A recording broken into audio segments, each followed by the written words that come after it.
प्रभु very very very good morning. आ जाओ सब लोग, जल्दी से मेरे को बताओ। इधर जीवन में स्क्रीन, मैं और मेरी आवाज तीनों आप तक पहुंच रही है? So from Sanika, Chinmay, Yash, Mahesh, Amit, very good morning मालिक, वेरी गुड मॉर्निंग। प्रभु पधारो। और इधर सिद्धि से लेके निकिता तक सभी लोग।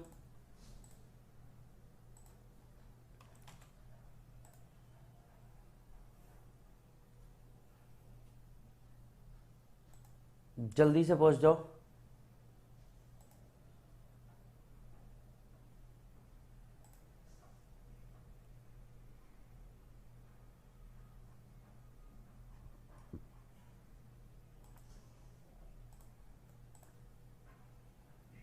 गुड मॉर्निंग मालिक।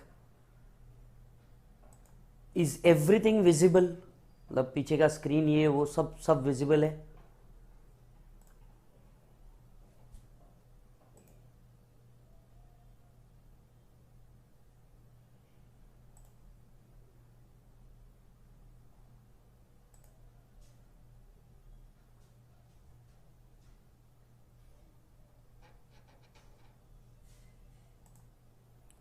एक नालायक लड़का बीच में बोलता है लाइक कर दो फ्रेंड्स। कौन है?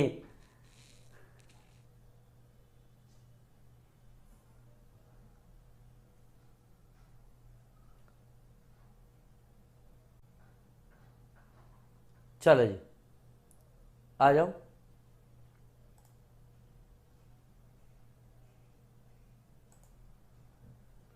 यस बेटा, पहुंचो फटाफट। I will be starting Prabhu.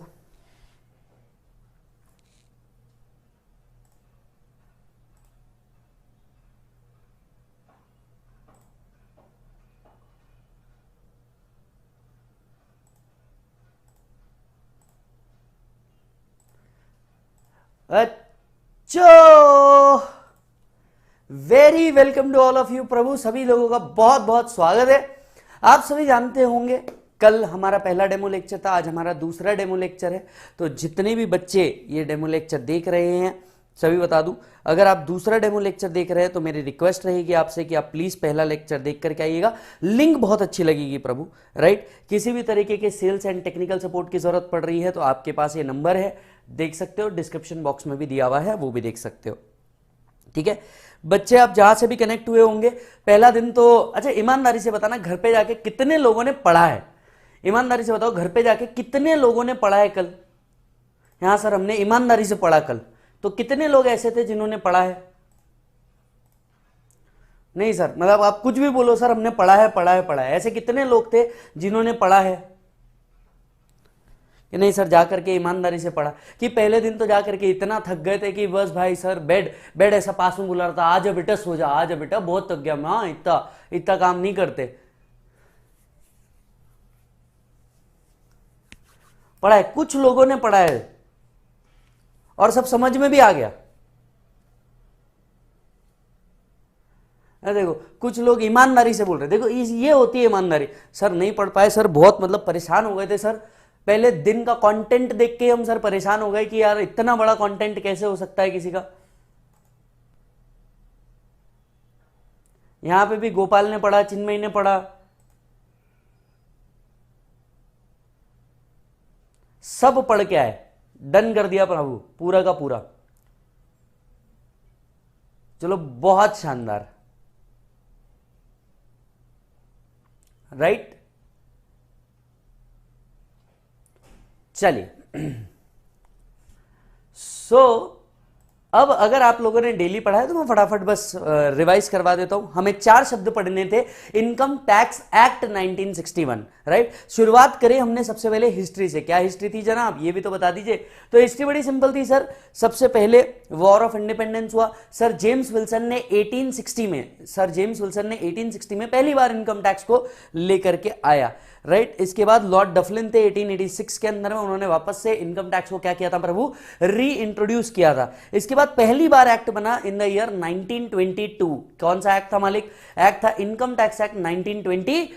Income tax act 1922। इसके बाद अपना प्रॉपर इंडिपेंडेंस के बाद एक एक्ट बना, दैट इज इंडिपेंडेंस के बाद अपना एक एक्ट बना इनकम टैक्स एक्ट 1961 और रूल्स बने 1962। हमारा यह सवाल आज भी जारी है कि एक्ट 1961 और रूल्स 1962 ऐसा क्यों, यह सवाल आज भी जारी है हमारा।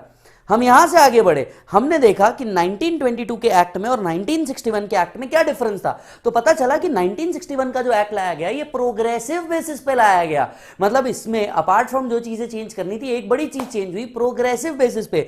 तो हमारे मन में बहुत जोर से सवाल उठा कि आखिर साला ये प्रोग्रेसिव बेसिस होता क्या है। तो हमें समझ में आ गया प्रोग्रेसिव बेसिस का मतलब हाँ, higher the income higher the tax. जैसे जैसे आपकी इनकम बढ़ेगी, हाँ, जैसे जैसे अंदर से वो बढ़ेगा आपकी वो भी बढ़ती जाएगी, जैसे जैसे इनकम टैक्स बढ़ेगी आपका टैक्स भी बढ़ता जाएगा। फिर हमने पहला वर्ड उठा करके खोदना चालू किया। पहला वर्ड था एक्ट।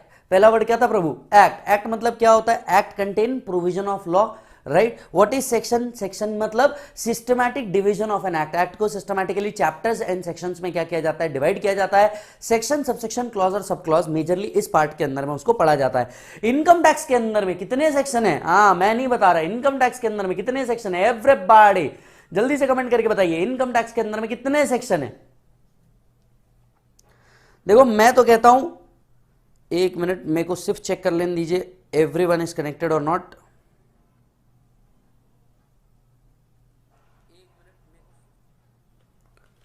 कनेक्टेड तो है, नाम भी चेंज है। कई बच्चे बोल रहे हैं सर अभी भी कॉस्टिंग दिख रहा है, नहीं नाम भी चेंज है प्रभु।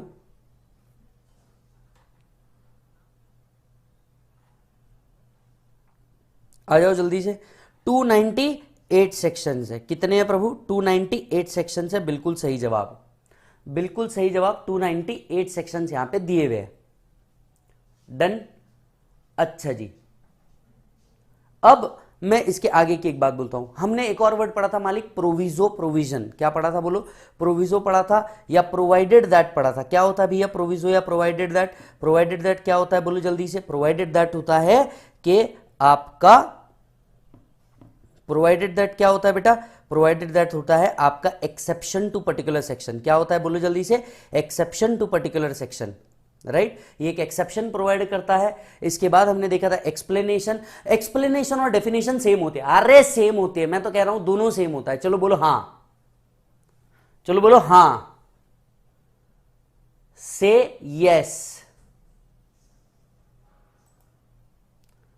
देखो मैं कह रहा हूं हां, से यस।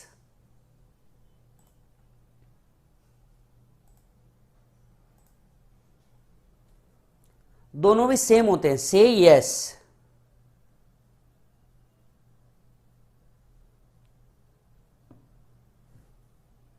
दोनों सेम होते हैं? नहीं होते।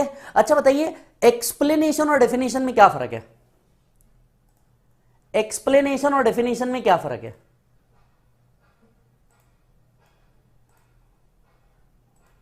क्या एक्सप्लेनेशन उस पर्टिकुलर सेक्शन को, किसी वर्ड को डिफाइन करता हुआ होता है? यस। और डेफिनेशन क्या होता है? डेफिनेशन इन जनरल पूरे एक्ट के लिए होता है प्रभु। डेफिनेशन इन जनरल पूरे एक्ट के लिए होता है। ये डन है प्रभु। चलिए बहुत बढ़िया। अब बढ़ते आगे, अब बढ़ते आगे। हमने यहां से आगे बढ़ा और ये देखा क्या एक्ट और रूल सेम होते हैं। तो मैं अपने इनसे मिल रहा था, दर्शन करे सर से मिल रहा था। दर्शन करे सर को पूछा कि हे दर्शन कर, मुझे बताइए एक्ट और रूल्स तो दोनों सेम होते हैं। दर्शन करने का पागल होगा तुम जीवन में? कुछ समझ में आ रहा है क्या बोल रहे हो? एक्ट और रूल सेम नहीं होते, अलग अलग होते हैं। मैंने कहा सर कैसी बातें कर रहे हो? अरे दोनों सेम होते हैं, मेरी बात सुनो आप, दोनों सेम होते हैं। उन्होंने कहा देख तू है ना पागल हो गया जीवन में, एक्ट और रूल्स अलग अलग होते हैं। मैंने कहा मेरे बच्चों से पूछ लो, मैंने कहा मेरे बच्चों से पूछ लो। बच्चों जल्दी से बताओ, जल्दी से बताओ मैं क्या बोल रहा हूं। एक्ट और रूल्स दोनों सेम होते हैं। Say yes, say yes. Act और रूल्स दोनों सेम होते हैं।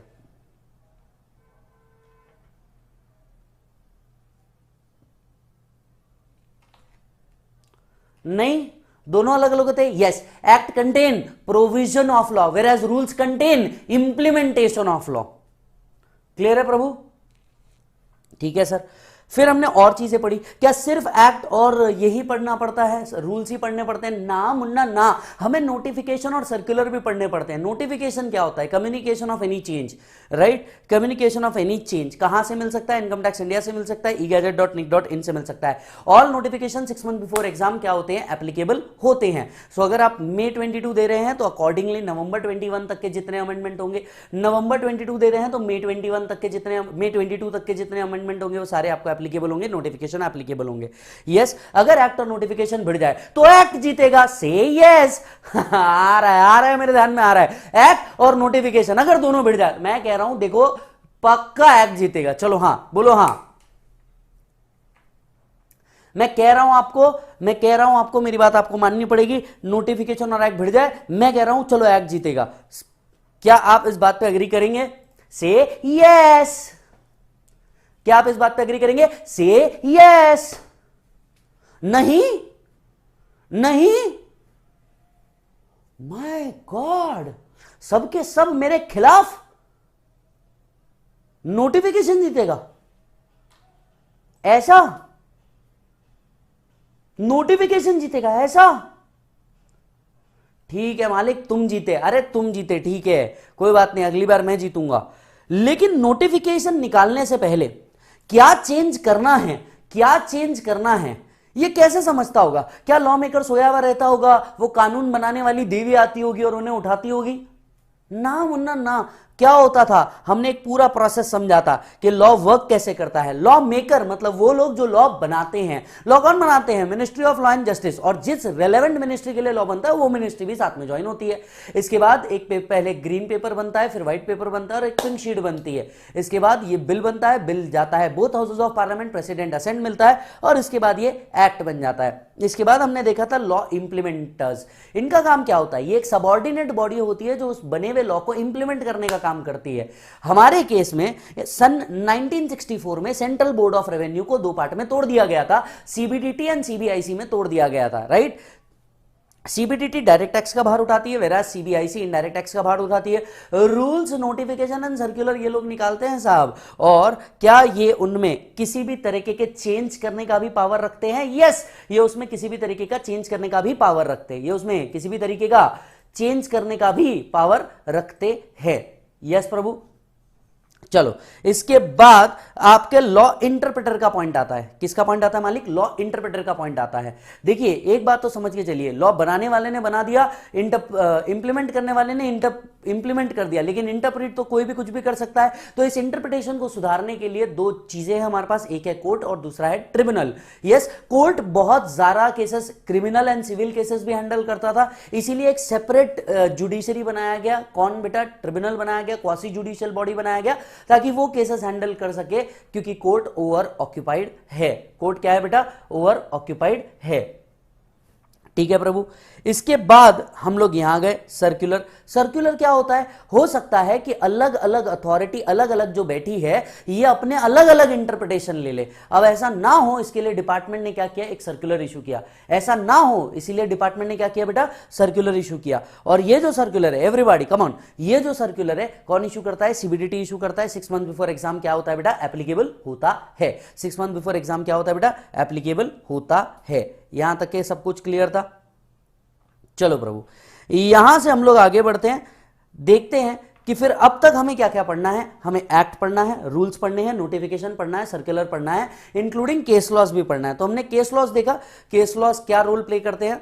एक ने दूसरे के ऊपर केस फाइल किया हुआ है, ये केस हमें फ्यूचर में कभी ढूंढना है, ये केस हमें फ्यूचर में कभी ढूंढना है। हम क्या करेंगे बेटा? आईटीआर उठाएंगे, that is income tax rulings उठाएंगे, उसमें जो भी पर्टिकुलर ईयर का केस होगा और केस नंबर होगा हम लोग इसे देखेंगे। क्या एक्ट में सिर्फ एक्ट होता है? नो, एक्ट के पीछे शेड्यूल होता है, शेड्यूल के पीछे अनेक्स्चर होता है। सो सारा एक्ट जैसे 298 सेक्शन खत्म होगा वैसे रेलेवेंट शेड्यूल होंगे। शेड्यूल क्या होता है? ये अटैच होता है एक्ट को, इसके अंदर में फॉर्मेट्स और अदर एक्सप्लेनेशंस दिए हुए होते हैं।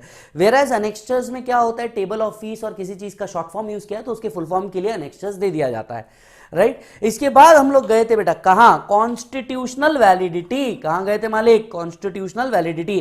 क्या इनकम टैक्स कॉन्स्टिट्यूशनली वैलिड है? क्या इनकम टैक्स कॉन्स्टिट्यूशनली वैलिड है?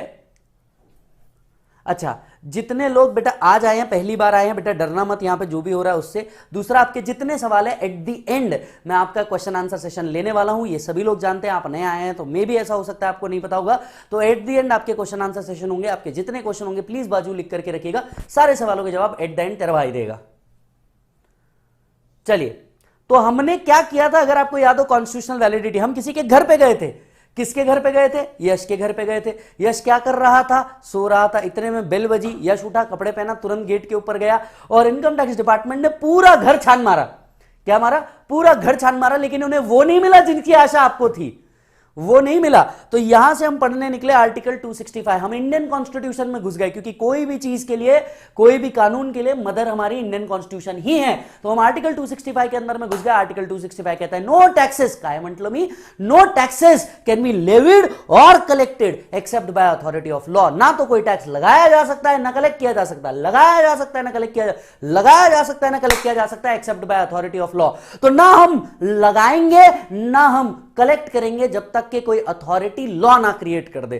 तो ठीक है भैया, इसको ये मतलब समझ लेते हैं। तो लॉ मतलब क्या? कल चल के प्रधानमंत्री जी रात में 1 बजे कहते हैं कि भाई और बहनों मैं आज से नया टैक्स लगा रहा हूं, क्या वो लगा पाएंगे? आंसर इज नो, नहीं लगा पाएंगे। क्यों? क्योंकि कोई एक्ट होना चाहिए टैक्स लगाने के लिए। यस, अच्छा जी, और ये अथॉरिटी कौन होगी? अथॉरिटी कौन होगी? हां बिल्कुल सही जवाब। अथॉरिटी कौन होगी? ऐसा ऐसा अथॉरिटी कौन होगी? Article 245 and article 123। Article 245 parliament is the authority. कौन बेटा? Parliament is the authority. तो पार्लियामेंट इज द अथॉरिटी, कोई भी लॉ बनाना है पार्लियामेंट इसे पास करेगा। लेकिन पार्लियामेंट अगर रिसेस पे है, पार्लियामेंट अगर रिसेस पे है, मेरे बच्चे मेरे बच्चे, पार्लियामेंट अगर रिसेस पे है तो क्या तब भी कानून बन सकता है? हां या हां? जल्दी बताइए, पार्लियामेंट अगर रिसेस पे है तो क्या तब भी कानून बन सकता है? हां या हां? बिल्कुल बन सकता है। कौन बना सकता है? President can promulgate an ordinance, मतलब प्रेसिडेंट ऑर्डिनेंस लेकर के आ सकते हैं। यस, ये ordinance as good as act के जैसे वर्क करता है। पार्लियामेंट जब भी सेशन में आएगा तब तक ये ऑर्डिनेंस ही एक्ट जैसे काम करेगा। जैसे ही पार्लियामेंट वापस सेशन में आया, इसके ऊपर डिस्कशन होगा, या तो इसे एक्सेप्ट कर लिया जाएगा या रिजेक्ट कर लिया जाएगा। एक्सेप्ट कर लिया तो वो एक्ट का पार्ट बन जाता, रिजेक्ट कर लिया तो यहां तक के जितने डिसीजन लिए वो वैलिड, और इसके आगे उसका स्टैंडिंग खत्म। क्लियर है मालिक? बहुत शानदार, कमेंट करते रहे। और अगर सब कुछ समझ में आ रहा है तो लाइक क्यों नहीं दिख रहा भाई साहब? मेरे को आपका दिखना चाहिए ना लाइक, मैं समझ जाऊंगा कि अच्छा पढ़ा रहा हूं जीवन में। जब हमने यहां पे आर्टिकल 265 पढ़ा तो यहां पे एक और वर्ड मिला हमें, टैक्स। हम ढूंढने निकल गए भैया टैक्स क्या होता है और टैक्स लगाने का पावर कहां से आया। सो टैक्स कलेक्ट कौन करता है, ये ढूंढने निकले। क्या टैक्स में सिर्फ टैक्स कलेक्ट होता है? Answer is no. टैक्स में 3 चीजें कवर होती है, टैक्स, सरचार्ज और सेस, ऐसी 3 चीजें कवर की जाती है। तो हम ढूंढने निकले कि आखिर मैं जो टैक्स पे करता हूं ये जाता किसको है। क्या ये देश के प्रधानमंत्री को जाता है? क्या ये देश के प्रधानमंत्री को जाता है? ना मुन्ना ना, ना मुन्ना ना, राइट। क्या ये देश के अपोजिशन पार्टी को जाता है? ना। क्या प्रेसिडेंट को जाता है? ना। ये टैक्स कलेक्ट करने का पावर किसके पास है? सेंटर के पास है, स्टेट के पास है, या दोनों के पास है? हमने इसका सिर्फ पहला पार्ट डिस्कस किया। किसके पास है बेटा? सेंट्रल गवर्नमेंट के पास है। एंट्री नंबर, एवरीबॉडी जल्दी से कमेंट करके बताओ एंट्री नंबर। और जिसको याद नहीं आ रहा वो जाके अपनी बुक पलटाए, क्योंकि मैंने आपसे कहा था ये बड़ा होके वो बनेगा। हां, MCQ, entry number 82 to the union list. Entry number 82 to the union list. पर क्या इस यूनियन लिस्ट के तहत हर तरह की इनकम पे टैक्स लगाने का पावर है? मैं तो कहता हूं हां, हर तरह की इनकम पे टैक्स लगाने का पावर है। से यस। मैं तो कहता हूं हां, हर तरह की इनकम पे टैक्स लगाने का पावर है। से यस। चलो, हर तरीके की इनकम पे टैक्स लगा दो, बोलो हां। ना मुन्ना ना, यहां पे सिर्फ हर तरीके की इनकम, एक चीज छोड़ के, दैट इज एग्रीकल्चर को छोड़ के हर तरीके की इनकम पे आपको टैक्स लगाने का पावर है। एग्रीकल्चर को छोड़ के हर तरीके की इनकम पे टैक्स लगाने का पावर है। तो क्या इसका मतलब यह है कि एग्रीकल्चर पे हमें टैक्स लगाने का पावर ही नहीं है? है। किसको है? यूनियन को नहीं है। किसको है बेटा? स्टेट को है। Entry number 46 to the state list. यहां आके हमने हमारा लेक्चर खत्म कर दिया था, और मैंने आपसे कहा था कि कई ऐसी चीजें जो अब तक आपको नहीं समझी है, जिसको मैंने अब तक एक्सप्लेन नहीं किया है। तो आज का लेक्चर बस उसी को समर्पित है। यहां तक कि अगर किसी को कोई डाउट होगा, कोई पॉइंट होगा, तो इसको संभाल के रखिए, लेक्चर के एंड में हम आपको सारा मौका दे देंगे सारे सवाल पूछने का, ठीक है। और थोड़ा सा पेशेंस रखिएगा। देखिए डायरेक्ट टैक्स के अंदर में कई ऐसी चीजें हैं यहां पे आपको पेशेंस की जरूरत है, और मेरा स्टाइल कुछ इसी तरीके का है कि आपने अगर थोड़ा सा भी पेशेंस रखा तो आपके सवाल का जवाब ऑटोमेटिक मिल जाएगा। मे बी इमीडिएट नहीं, आधी घंटा आगे, 40 मिनट्स आगे, पर आपको उसका जवाब मिल जाएगा, क्योंकि मेरा स्टाइल पूरा का पूरा इंटरलिंकिंग पढ़ाने का है। आपके जितने सवाल हैं, मे बी आप पहली बार टैक्स पढ़ रहे हैं, लेकिन मैं पहली बार नहीं पढ़ा रहा हूं, तो आपके सारे सवालों के जवाब मेरे अंदर है। बस पेशेंस रखिए, आपके सारे सवालों के जवाब ऑटोमेटिक मिलते जाएंगे, राइट। चलो मालिक, स्टार्ट करते हैं आज की दिनचर्या। तो हमने बात करी थी टैक्स में 3 चीजें होती है, tax, surcharge and cess. Tax कहां जाता है, इसे कहां रखा जाता है? Consolidated fund of India, that is CFI के अंदर में रखा जाता है। यह सीएफआई कहां होता है? State bank of India under the surveillance of RBI, यहां पे ये रखा जाता है सीएफआई के अंदर में, जितना भी टैक्स कलेक्ट होता है। अच्छा जी सर, अब कुछ और बातें। ये जो टैक्स सेंटर पे कलेक्ट हुआ, मेरी बात जरा ध्यान से सुनना, ये जो टैक्स सेंटर पे कलेक्ट हुआ, क्या इसे सेंटर किसी भी पर्पस के लिए यूटिलाइज कर सकता है? यहां से आज मेरा पहला सवाल है आपसे। मतलब मेरा यह सवाल है कि क्या ये जो टैक्स कलेक्ट हुआ, भारत सरकार इसे किसी भी पर्पस के लिए यूज कर सकती है, हां या ना? क्योंकि पैसा तो देखो सीएफआई में कलेक्ट हो गया, पैसा पूरा सीएफआई में कलेक्ट हो गया। सपोज करते हैं ये जितना पैसा था ये पूरा सीएफआई में कलेक्ट हो गया, क्या इस टैक्स को अब किसी भी पर्पस के लिए यूज किया जा सकता है भारत सरकार द्वारा, या कोई स्पेसिफिक पर्पस है?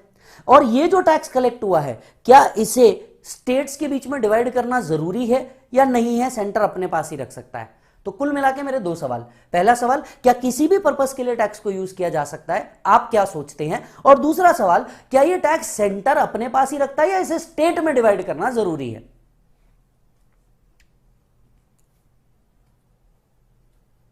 तो यहां पे सारे बच्चे कह रहे हैं ये सेंटर के पास ही रहेगा सर। यहां जितने भी बच्चे मेरे प्यारे बच्चे कनेक्टेड है, चाहे हमारे किसी भी चैनल पे कनेक्टेड हो, वो बच्चे कह रहे हैं सर इसे सेंटर को रखना होगा।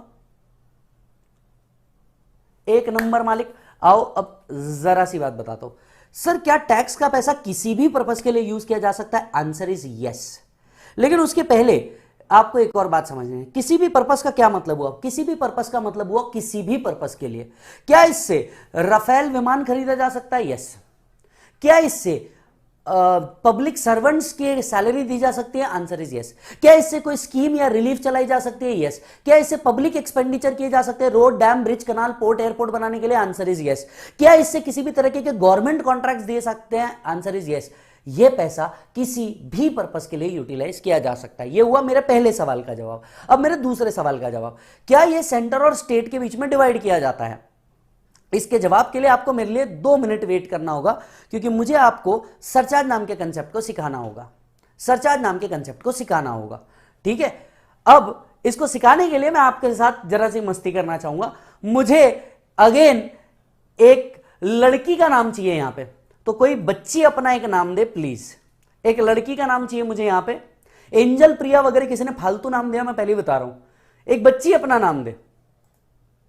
रिया, मुझे यहां पे नाम मिल गया रिया का, तो मैं आगे बढ़ता हूं। तो बात उन दिनों की है, ध्यान से सुनना, बात उन दिनों की है जब अपनी ये रिया मैम अपनी जो थी प्रोफेशनल बन चुकी थी। रिया ऑफेंस के लिए माफी चाहूंगा, लेकिन ये सिर्फ समझाने के लिए है, ठीक है। तो रिया अपनी क्या बन चुकी थी? प्रोफेशनल बन चुकी थी, अच्छा खासा पैसा कमा रही थी, ठीक है। वो हमारी फर्म में ज्वाइन हुई थी और उनको 5 करोड़ का हमने पैकेज दिया था। तो जैसे ही हमने पैकेज दिया 5 करोड़ रुपए का, रिया एक दिन मस्त अपना वेरा मोडा में शॉपिंग करते हुए मस्त जा रही थी। इतने में वो आया। वो कौन? Assessing officer. जब भी मैं ये कह दूं वो आया, वो का मतलब है assessing officer, that is income tax officer. Clear है? आइए, वो आया, वो आकर के बोलता है, ओ हेलो मैडम, सुनिए मैडम, ओ मैडम सुनिए, इधर हम इनकम टैक्स से आइए, लाइए, टैक्स तो निकालिए, और क्योंकि आपने ज्यादा कमाया है तो आप थोड़ा सा ज्यादा दीजिए।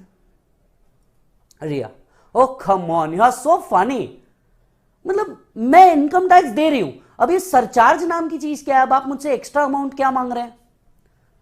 देखिए रिया मैम, आपने पढ़ा लिखा, कमाया, और इसी के लिए आपको एक एक्स्ट्रा टैक्स देना है। और इस एक्स्ट्रा टैक्स को हम सरचार्ज कहते हैं। You are so funny. मतलब मेहनत मैं करूं, एक्स्ट्रा मैं कमाऊं और एक्स्ट्रा कमा के मैंने गलती कर दी। Did you mean like that? Did you mean like that कि मैंने एक्स्ट्रा कमा के गलती कर दी? नहीं मैम, आपने एक्स्ट्रा कमा के गलती नहीं की, पर आपने एक नॉर्मल व्यक्ति से ज्यादा कमाया है, एक नॉर्मल व्यक्ति से ज्यादा कमाया है, तो आप थोड़ा एक्स्ट्रा कंट्रीब्यूशन तो आप दे ही सकती है ना मैम। क्या जाएगा आपका? कम ऑन, क्या जाएगा? जितना आप मुझसे एक्स्ट्रा मांग रहे हैं ना, इतने में मेरे साल भर का मेकअप आता है। And please tell me, tax भरने के बाद why am I paying extra amount? नहीं, you tell me why am I paying extra amount? और तुमको अगर टैक्स खरीदना, मैं तो मतलब अभी अभी इतने अटेम्प्ट लगाने के बाद संडे गवाया, मंडे गवाया, दिशी इतने डार्क सर्कल्स, उसके बाद जाके मैं प्रोफेशनल बनी और आपको मुझसे फिर भी टैक्स लेना है। मैडम आप क्या चाहती हैं? नहीं चाहती क्या है आप? आपको एक्स्ट्रा टैक्स तो देना पड़ेगा ना, मतलब ये आपकी ही भलाई के लिए है, आप ही के देश के लिए है। ओ प्लीज प्लीज, देश तब कहां था जब मुझे अटेम्प्ट लग रहे थे? था ना तब भी देश, तो अब भी रहेगा देश, क्योंकि हमारा देश बड़ा है, हमारा देश हमेशा अमर रहेगा। भारत माता की जय। But please, I am not paying extra tax. You want coffee? चलो, but I am not paying extra tax. और सी, मुझसे तो कई ज्यादा कमा रहे हैं ना लोग, मुझसे तो कई ज्यादा कमा रहे हैं। Look at Priya, look at Nairobi, yes, look at Sakshi, look at ट्रिपुला, लुक एट सन्नी, किसी को भी देखिए, सब मुझसे ज्यादा कमा रहे हैं। अंबानी को देख लीजिए यार, अंबानी के पास जाइए ना, आप उनसे पूछिए, उनसे ज्यादा कलेक्ट कीजिए, मुझसे क्यों? There is the point ma'am, there is the point. आपके मन में भी ये सवाल आ रहा है कि जो ज्यादा कमा रहा है, राइट, अंबानी जी ज्यादा कमा रहे हैं, अंबानी जी से ज्यादा टैक्स लीजिए। तो आपसे कई छोटे लोग भी तो है जो ये सोच रहे हैं कि आप उनसे ज्यादा कमा रही है, आपसे ज्यादा टैक्स लेना चाहिए। Like that ma'am. मतलब हमारे हिंदुस्तान में ऐसा है कि जो ज्यादा कमाएगा वो ज्यादा पे करेगा, ऐसा। तो मुझसे जो ज्यादा कमा रहा है आप उनसे ज्यादा ले रहे हैं। कैसी बातें कर रही है मैम, कैसी बातें कर रही है? यही तो बात है ना, आप शायद समझी नहीं। कल ही तो कहा था ना, प्रोग्रेसिव बेसिस, यही है उसका मीनिंग। आप सी, विजय सारडा कितनी इनकम कमाया होगा? सपोज विजय सारडा ने 5 लाख की इनकम कमाई और आपने 5 करोड़ की इनकम कमाई, तो आपसे ज्यादा लिया जाएगा ना मैम विजय सारडा के मुकाबले। Oh, so that means this is progressive basis. जो जितना कमाएगा उससे एक्स्ट्रा टैक्स लिया जाएगा in the name of surcharge. Ma'am आप धन्य हैं, आपकी जैसी मेरी 1-2 बहन हो गई, ये देश कहीं पहुंच जाएगा। अब आप समझी कि वो प्रोग्रेसिव बेसिस का क्या मीनिंग है। ये जो प्रोग्रेसिव टैक्सेशन है ना, वो टैक्स के अलावा सरचार्ज के नाम से भी लिया जाता है। और आपने ज्यादा कमाया, आप एक्स्ट्रा दीजिए, जो ज्यादा लेगा वो ज्यादा देगा, इतना सिंपल है मैम। और भारत सरकार तो बड़ी क्लियर है, आपको मिला मुझे भी चाहिए, आपको मिला ना मुझे भी चाहिए, ऐसा नहीं करने का।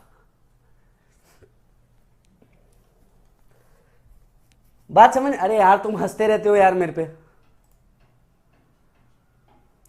बात समझ में आई? देखो, वो स्त्री है, वो कुछ भी कर सकती है। बात समझना, वो स्त्री है, वो कुछ भी कर सकती है, लेकिन उस स्त्री ने एक बात, सही बात कही कि जो जितना कमाएगा वो उतना टैक्स देगा। यही तो बात हमने कल सीखी थी, प्रोग्रेसिव बेसिस ऑफ टैक्सेशन। और यही बेसिस है सरचार्ज के पीछे का भी। सरचार्ज मतलब क्या होता है? सरचार्ज मतलब एक एडिशनल टैक्स। सरचार्ज का मतलब क्या होता है? एक एडिशनल टैक्स होता है। किसके ऊपर? जो एक लिमिट के ऊपर कमा रहे हैं। लिमिट कौन डिसाइड करेगा? भारत सरकार। लिमिट कौन डिसाइड करेगा? भारत सरकार।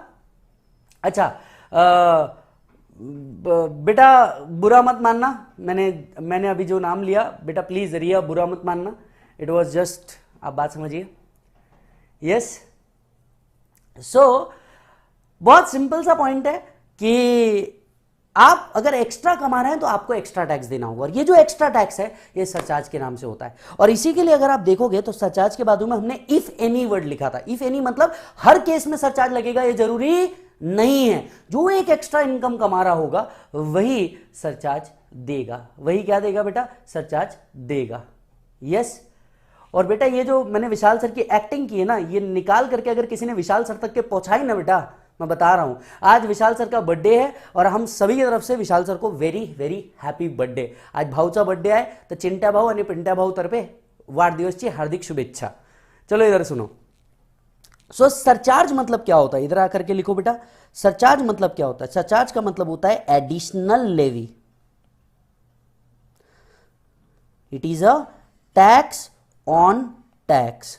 It is an additional levy. It is a tax on tax. Tax के ऊपर एक एक्स्ट्रा टैक्स लगाया जाता है and it is collected as a percentage of tax. Tax का एक परसेंटेज कलेक्ट किया जाता है। भाई साहब ओ चम्मी कपूर, इनकम का नहीं, टैक्स का एक परसेंटेज सरचार्ज होता है। टैक्स का एक परसेंटेज क्या होता है बेटा? सरचार्ज होता है। ठीक है। सो एडिशनल लेवी है, it is a tax on tax. अच्छा एक मिनट एक मिनट एक मिनट, इतने में रिया वो स्त्री है, वो कुछ भी कर सकती है, आपको तो पता है। तो रिया के अंदर की एक महिला जाग गई और उसने पूछा एक मिनट, ओके प्लीज सुनिए मेरी बात। मैं भी एक प्रोफेशनल स्टूडेंट हूं और मुझे पता है कि मेरे कुछ कॉन्स्टिट्यूशनल राइट है। आप मुझे बताइए टैक्स कलेक्ट करने का पावर तो हमें article 265 read with 245 read with 246 से मिल गया। सरचार्ज कलेक्ट करने का पावर है आपके पास? नहीं, आई मीन आप ऐसी मुंह उठा के आएंगे और मुझे बोलेंगे सरचार्ज दे दो, तो पावर तो होना चाहिए ना, क्योंकि वहां पे टैक्स वर्ड लिखा है। सरचार्ज कलेक्ट करने का पावर आपके पास कहां से आया? You are so funny. Madam madam कितनी भोली है मैडम, आप कितनी भोली है। आपको लगता है मैं आपसे कुछ वसूल करने आऊंगा और बिना किसी पावर के आ जाऊंगा? व्हाटएवर, मुझे पावर दिखाओ, बकवास ना करो। मैंने कहा अरे मैडम इधर आइए इधर आइए, इधर खड़े हुई है, इधर खड़े हुई है। मेरी बहन मेरी बात सुन, मेरी बहन मेरी बात सुन।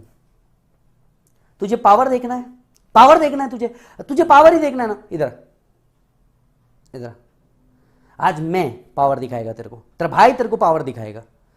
चल इधर, आर्टिकल 271 पढ़।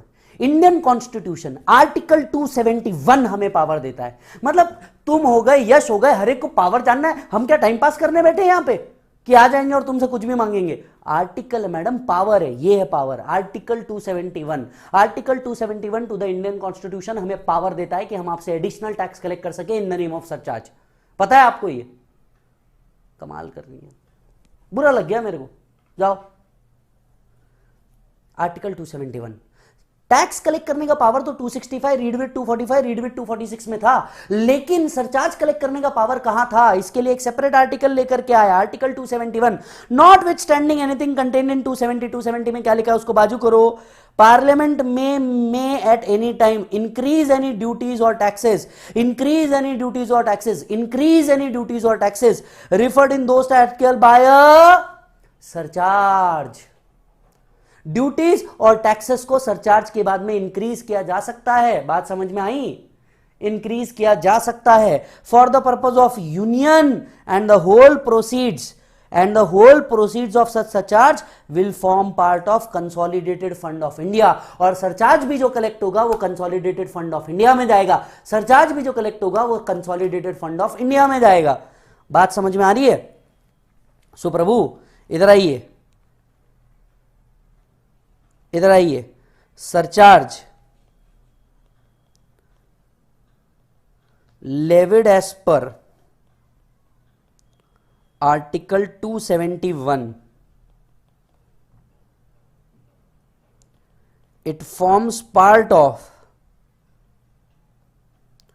CFI, it forms part of CFI.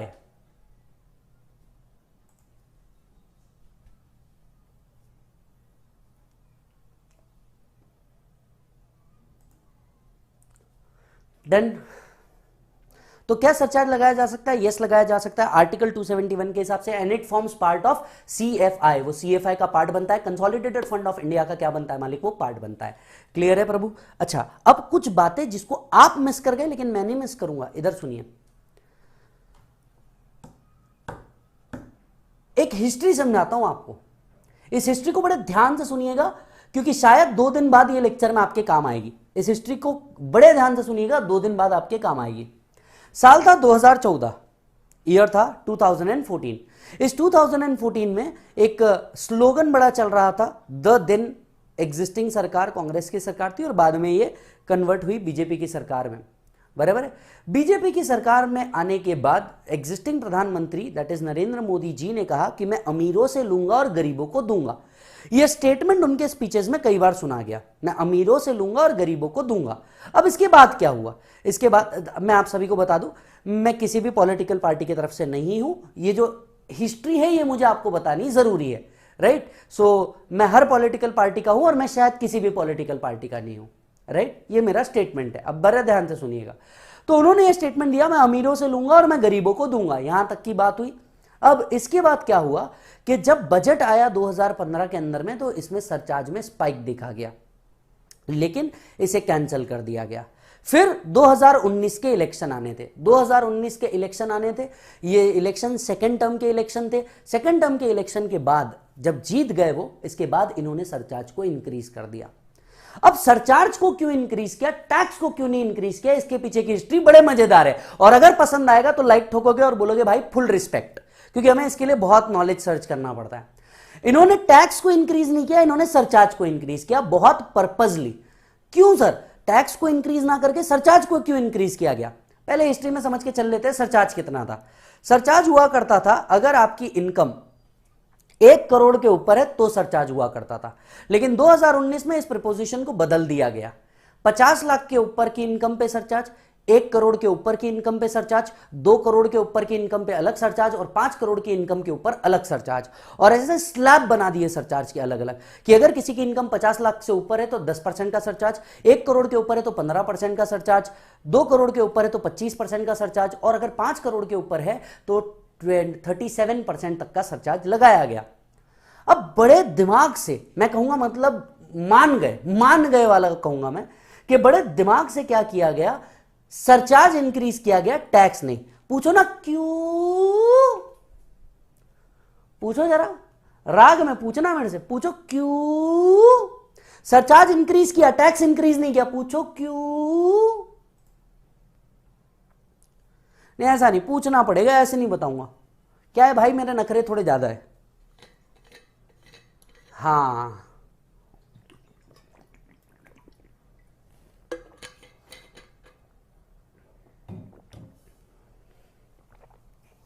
हाँ, ये पूछा ना तुमने क्यों, तो अब मैं आपको बताता हूं, इसके पीछे भी एक रीजन है, और रीजन आर्टिकल 271 है।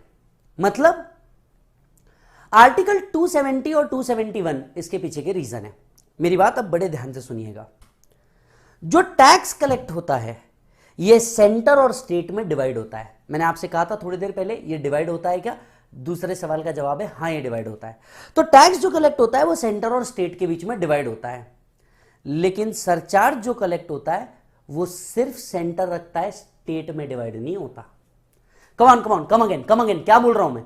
जो टैक्स कलेक्ट होता है ये सेंटर और स्टेट में डिवाइड होता है, लेकिन जो सरचार्ज कलेक्ट होता है वो सिर्फ सेंटर के पास होता है। तो आज जितनी भी आपकी पॉलिसीज निकल रही है ना, जो मोदी जी सेपरेट 500 करोड़, 1000 करोड़, 100 करोड़, 200 करोड़ ये इधर उधर बांटे जा रहे हैं, इसका पैसा आ कहां से रहा है? कोई स्टेट ऐसा क्यों नहीं कर पा रहा? क्योंकि जो कलेक्ट किया गया सरचार्ज है वो सेंटर ने अपने पास रखते हैं, वो स्टेट में डिवाइड ही नहीं करते। तो जितनी पॉलिसी बन रही है सेंटर अपने पॉलिसी को अकॉर्डिंगली वर्क करवा रहा है। क्या दिमाग लगाया गया? आप बात समझिएगा। सेंटर और स्टेट में डिवाइड ही नहीं किया तो पैसा बच गया सेंटर के पास ही। सरचार्ज का पैसा किसके पास बच गया? सेंटर के पास ही। अब सेंटर को फ्रीडम मिल गया उस पैसे को अपने तरीके से यूज करने का।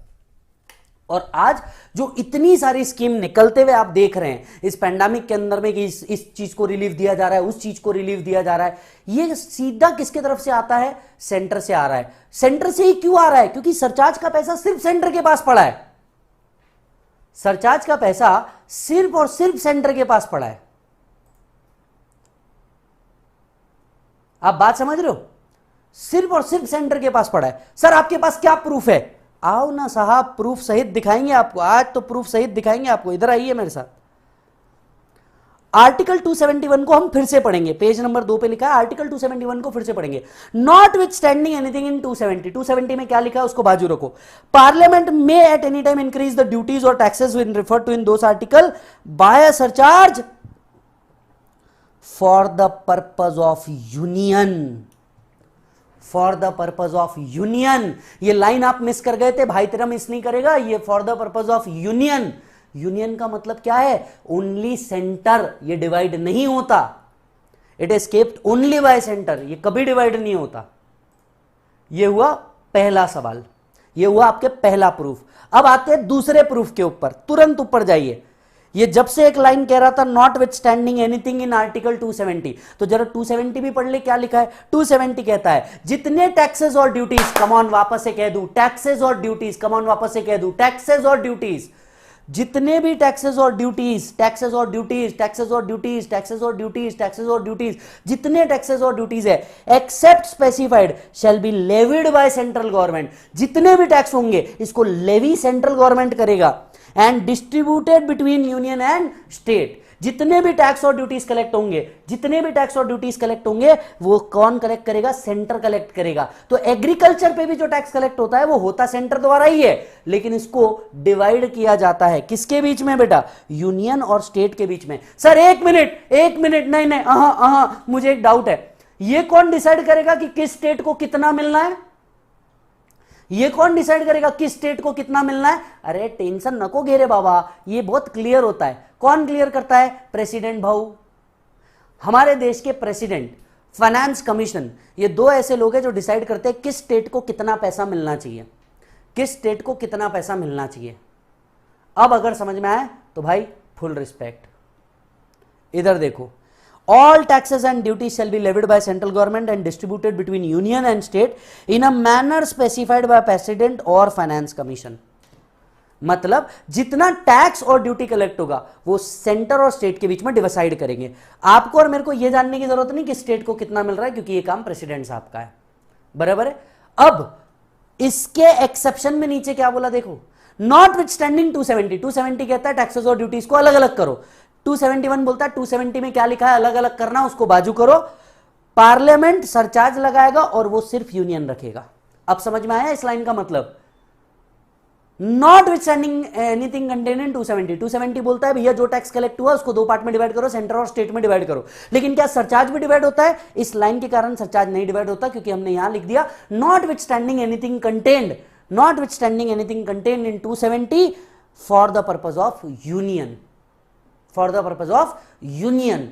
मतलब जो सरचार्ज कलेक्ट होगा वो सिर्फ और सिर्फ कौन रखेगा? बोलो जल्दी से, सिर्फ और सिर्फ कौन रखेगा?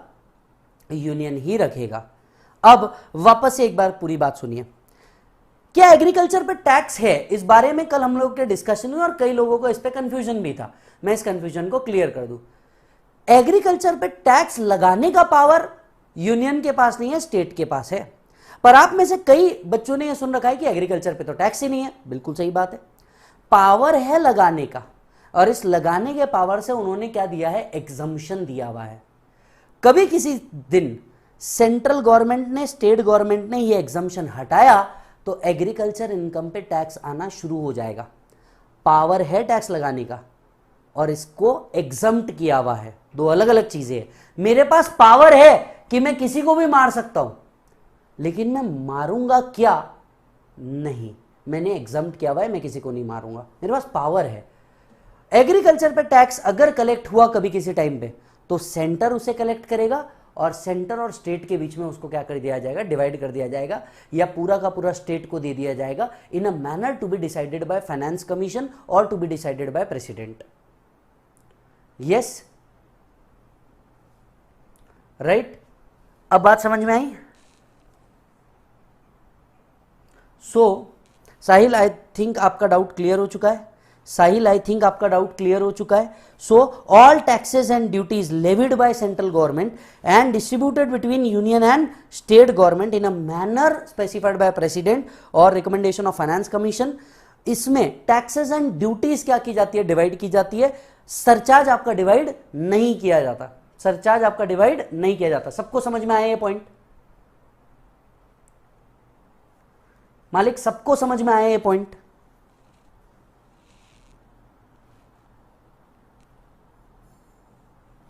जल्दी से बताओ, हाँ या हाँ? तो सरचार्ज के नीचे लिखिए it escaped by union only, not divided.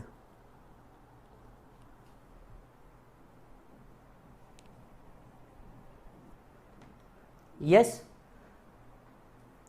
गुरलीज, मैंने आपका सवाल सुन लिया। टैक्स ऑन टैक्स का एग्जाम्पल थोड़ी देर में मिल जाएगा बेटा, या इनफैक्ट आज भी नहीं मिलेगा, 2 दिन बाद आपको मिलेगा। टैक्स ऑन टैक्स का एग्जाम्पल सॉल्व करके बताऊंगा। यस जबकि टैक्स है, टैक्स के नीचे एरो करके लिखना, CFI के नीचे, divided between centre and state as per article 270। तो जो टैक्स होगा ये 270 के हिसाब से डिवाइड होता है, लेकिन जो सरचार्ज होता है इसको पूरा का पूरा कौन रखता है बेटा? सेंटर रखता है।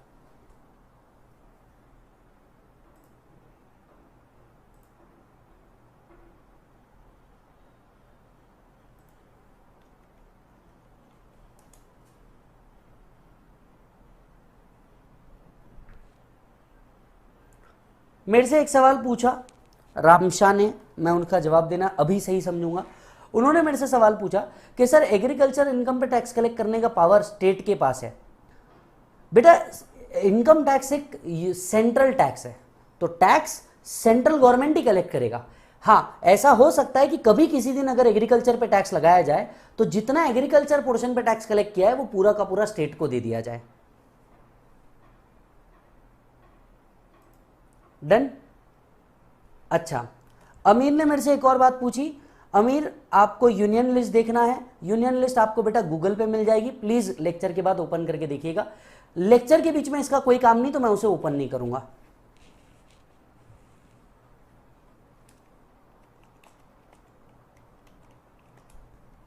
डन मालिक, चलो जी।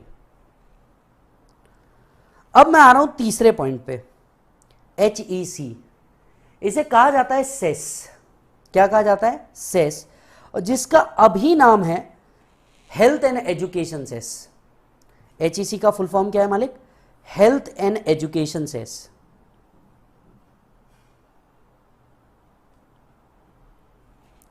जिसे हम प्यार से सिर्फ सेस कहते हैं। मैंने सेस कहा, जिसे हम प्यार से सिर्फ सेस कहते हैं, हेल्थ एंड एजुकेशन सेस।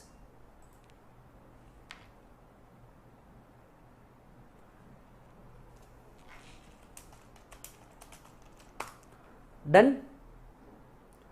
चलो अब इधर समझते हैं।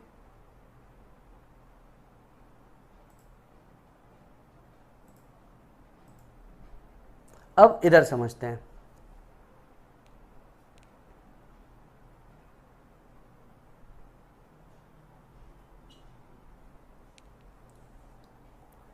ध्यान से सुनिएगा, ये सेस मतलब क्या होता है?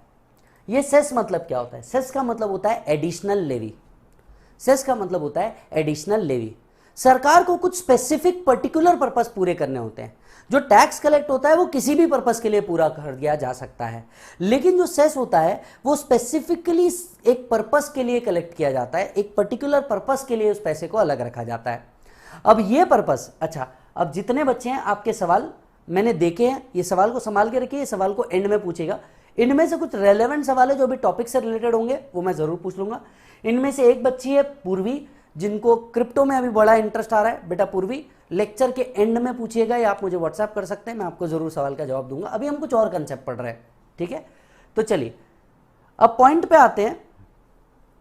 सेस, ये सेस क्या होता है? एडिशनल लेवी होता है। क्यों किया जाता है कलेक्ट? सरकार को किसी स्पेसिफिक पर्पस को पूरा करना है। As of now health and education सरकार की प्रायोरिटी पे है। हेल्थ के लिए पैसा और एजुकेशन के लिए पैसा कलेक्ट किया जा रहा है। अब इस पैसे को कहां यूटिलाइज किया जा रहा है? कभी अपने टीवी को ऑन करके आपने देखा होगा तो उसमें आपने देखा होगा सर्व Shiksha Abhiyan, mid day meal scheme. कभी सुना है ऐसा Sarva Shiksha Abhiyan, mid day meal scheme? कभी सुना है आपने ऐसा Sarva Shiksha Abhiyan, mid day meal scheme? Yes और नो? आप बताइए, ये जो सर्व शिक्षा अभियान है जिसके तहत जो मार्जिनलाइज्ड लोग हैं, इनको क्या किया जाता है, शिक्षा दिया जाता है उन्हें बराबर करने के लिए। Mid day meal scheme provide की जाती है। अब ये स्कीम के लिए सरकार पैसा लाती कहां से, क्या वो टैक्स को यूटिलाइज करती है? नहीं। देखिए टैक्स मोटे मोटे तौर पे जितना कलेक्ट होता है ना, ये पब्लिक एक्सपेंडिचर्स के लिए यूज होता है, लेकिन सेस ऐसे पर्टिकुलर पर्पस के लिए यूज किया जाता है। जो सोचिए आज जब कोविड का सिचुएशन था और आप में से कई लोग पैसे देके पर कई लोग फ्री में वैक्सीनेशन लगा के आए। मैं बेनिफिशियरी हूं फ्री में वैक्सीनेशन लगाने का, इनफैक्ट एक के केस में तो आप भी होंगे, राइट। अब ये जो वैक्सीनेशन था, इतना बड़ा ड्राइव, 135 करोड़ लोगों तक के वैक्सीनेशन पहुंचाना, राइट, इसके लिए कितना ह्यूज एक्सपेंडिचर आया होगा, आप कभी सोच के देखिएगा। जितनी कंपनीज दवाई बना रही है उनसे दवाई लेना और मुफ्त में इसे बांटना, मुफ्त में टीकाकरण करवाना, जिसमें हॉस्पिटल वालों को भी पैसे देना है, सिरिंज इंजेक्शन के भी पैसे, दवाई के भी पैसे, पर लोगों को फ्री में इंजेक्शन लगाए गए, पैसे भी लिए गए, इंजेक्शन भी लगाई गई, राइट। अब आप सोच के देखिए इतने बड़े ड्राइव के लिए जो पैसा लगा, अगर हेल्थ एंड एजुकेशन सेस ना होता तो कितने ही लोग इस कोविड महामारी में परेशान हो जाते। कई हुए भी है, लेकिन सोचिए कि कितना बड़ा मास डिस्ट्रक्शन हो सकता था।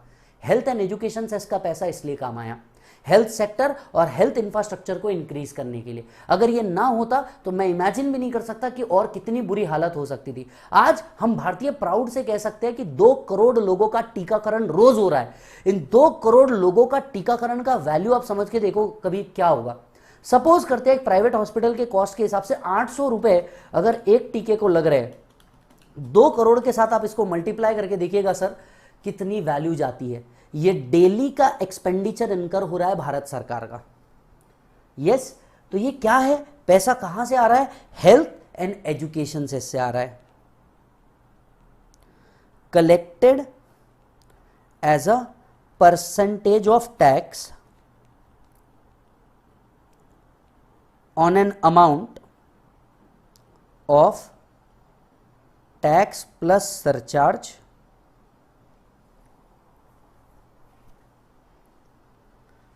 it can be used for specific purpose. It can be used for specific purpose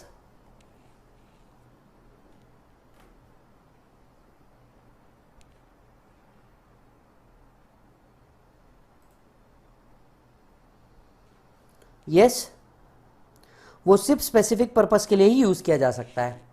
sir कितना परसेंट होता है, क्या होता है, ये हमारा आज का पॉइंट है नहीं, हमें सिर्फ इतना समझना है ये है क्या। Is it a part of CFI? Yes, it is a part of CFI। ये भी कंसोलिडेटेड फंड ऑफ इंडिया का ही पार्ट होता है, लेकिन जितना अमाउंट कलेक्ट होता है, ये पूरा अमाउंट उस स्पेसिफिक पर्पस के लिए ही पूरा होता है। आपको और मुझे ये बिल्कुल जानने की जरूरत नहीं है कि ये कैसे पता चलेगा ये इसका है या उसका है या उसका है। ये कई सालों पहले वो ऑलरेडी सॉफ्टवेयर बना चुके हैं, जो अमाउंट आता है वो ऑलरेडी सॉफ्टवेयर के थ्रू डिवाइड हो जाता है। यस, तो ये अपने को समझने की जरूरत ही नहीं है, बहुत नेशनल लेवल का काम है। चलिए, सो टैक्स में हम क्या सिर्फ टैक्स कलेक्ट करते हैं? नहीं, टैक्स के अंदर में टैक्स, सरचार्ज और सेस कलेक्ट किया जाता है। और इसी के साथ हमने 2 आर्टिकल और पढ़े, article 271, article 270। Yes sir, cess लगाने का पावर कहां से आता है? इसके लिए कॉन्स्टिट्यूशनल पावर नहीं दिया है, ये बाय डिफॉल्ट पावर है कि आप इसको इंक्रीज कर सकते हैं। ये एक एक्स्ट्रा पावर दिया गया है, इसके लिए कोई सेपरेट लिस्टिंग क्रिएट नहीं की गई है। Everyone done?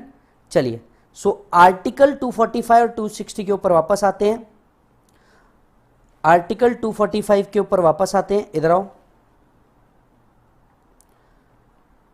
Authority who will pass the law? Parliament या तो फिर president can promulgate an ordinance. Article 265 ने हमें कहा नो टैक्सेस। ये टैक्सेस का मतलब समझ में आ गया? टैक्स, सरचार्ज और सेस, यहां हम तीनों की बात कर रहे हैं।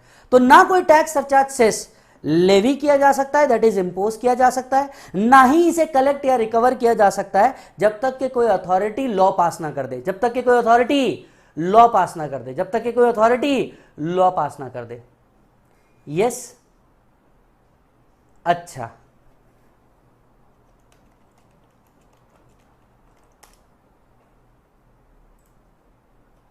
डन है बेटा?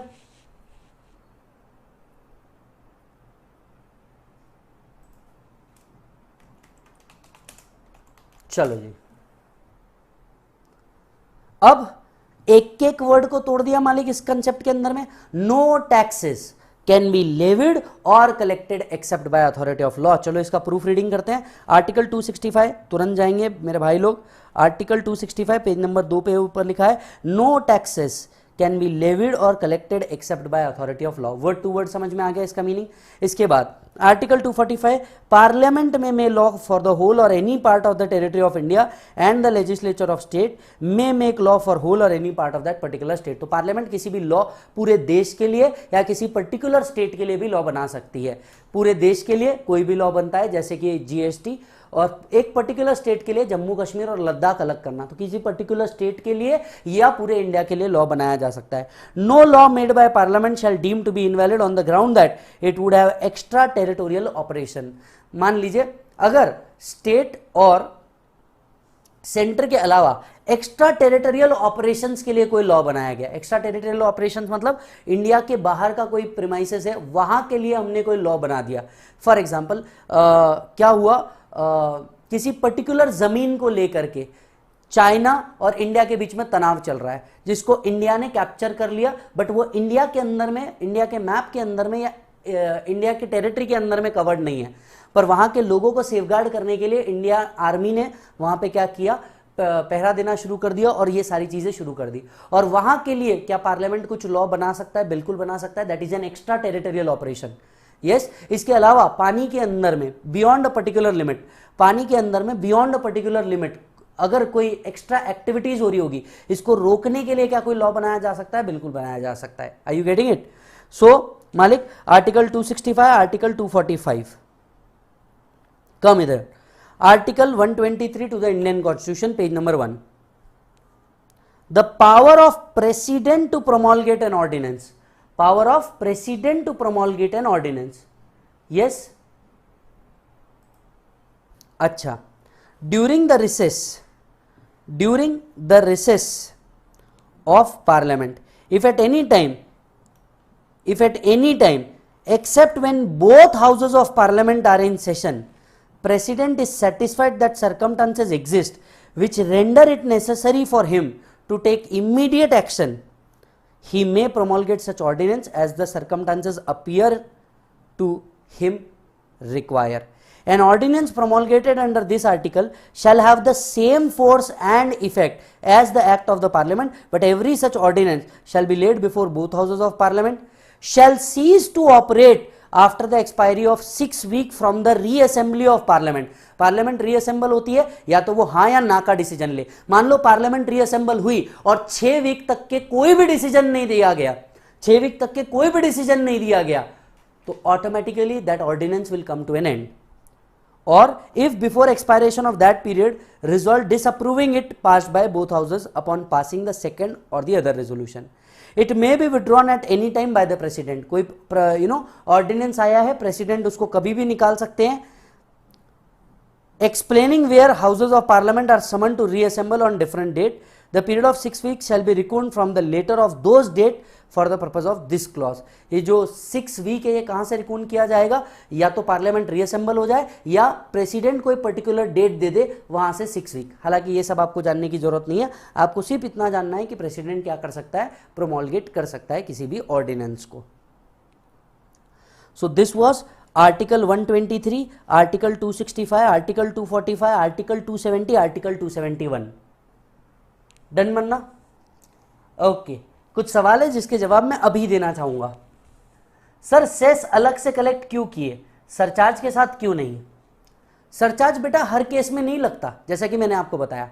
अभी मान लो विजय की इनकम अगर 50 लाख के ऊपर है ही नहीं, तो फिर सरचार्ज कलेक्ट ही नहीं होगा, और ऐसे केस में तो सरकार फिर सेस भी कलेक्ट नहीं कर पाएगी। आप बात समझ रहे हैं? अच्छा जी,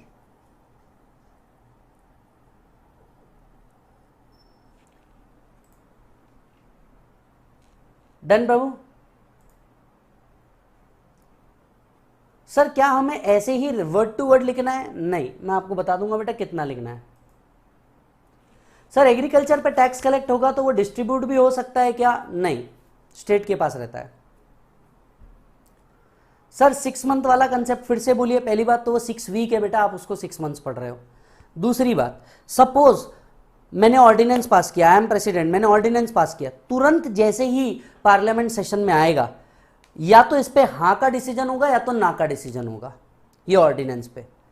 सपोज पार्लियामेंट सेशन में आ गया और इस ऑर्डिनेंस पे डिस्कशन ही नहीं हुआ, तो जिस दिन पार्लियामेंट सेशन में आया वहां से 6 वीक के अंदर में भी अगर आप डिसीजन नहीं ले पाए, 6 वीक मतलब टेंटेटिवली पार्लियामेंट जिस दिन चालू हुआ वहां से 6 वीक के अंदर में भी आपने डिसीजन नहीं ले पाया, तो ये ऑर्डिनेंस ऑटोमेटिकली खत्म हो जाएगा, वैनिश हो जाएगा। सर सरचार्ज किस पर्पस के लिए यूज हो सकता है? किसी भी पर्पस के लिए यूज हो सकता है, कोई प्रॉब्लम नहीं है, बस जो यूनियन चाहेगी उस तरीके से यूज होगा, स्टेट को वो पैसा डिवाइड नहीं होगा। डन मालिक? Any other question?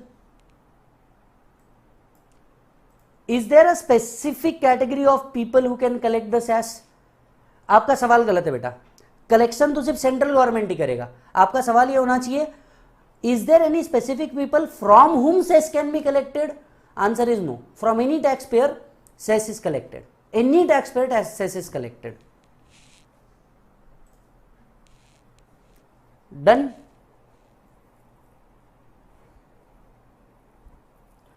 सर जो एग्रीकल्चर वाला टैक्स है वो सेंटर यूज नहीं कर सकता क्या?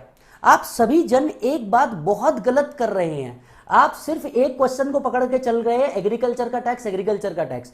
जितने बच्चे एग्रीकल्चर का टैक्स पकड़ के चल रहे हैं वो मेरी 4 बार एक बात को भूल चुके हैं मेरे बच्चे, एग्रीकल्चर पे टैक्स एग्जम्प्ट किया है, पावर है, अभी टैक्स कलेक्ट ही नहीं होता एग्रीकल्चर पे। तो where from the question arise कि सेंटर ले रहा है या स्टेट ले रहा है या वो डिवाइड कर रहे हैं, टैक्स कलेक्ट ही नहीं हो रहा, पावर है मेरे पास, पावर है, इस पावर को यूज नहीं किया जा रहा, एग्रीकल्चर को एग्जम्प्ट कर रखा है। So from where this question arise कि उसको सेंटर रखेगा या स्टेट रखेगा, स्टिल फॉर योर क्यूरियोसिटी इसे स्टेट रखा जाता है, इसे सेंटर यूज नहीं करता। सर सेस चार्ज किस पे होता है? टैक्स पे। It is a percentage of tax, it is a percentage of tax. मैंने अब तक आपको सिर्फ सेस का मीनिंग समझाया है मेरे बच्चे, आपको मैंने ये बताया ही नहीं कि सेस कितना कलेक्ट होगा और कैसे कलेक्ट होगा, तो इसके लिए पूरी कंसेप्ट आएगी, don't worry. Yes sir HEC distribute होता है क्या? ये अच्छा सवाल है, क्या एचईसी डिस्ट्रीब्यूट होता है क्या? डिस्ट्रीब्यूशन का सवाल ही नहीं आता, जब वो किसी सिर्फ स्पेसिफिक पर्पस के लिए यूज होता है, ये पर्पस खुद सेंटर ही यूज करता है, ये सेंटर ही यूज करता है, इसको डिवाइड करने का सवाल नहीं उठता। डिवाइड सिर्फ एक ही चीज होती है, that is tax.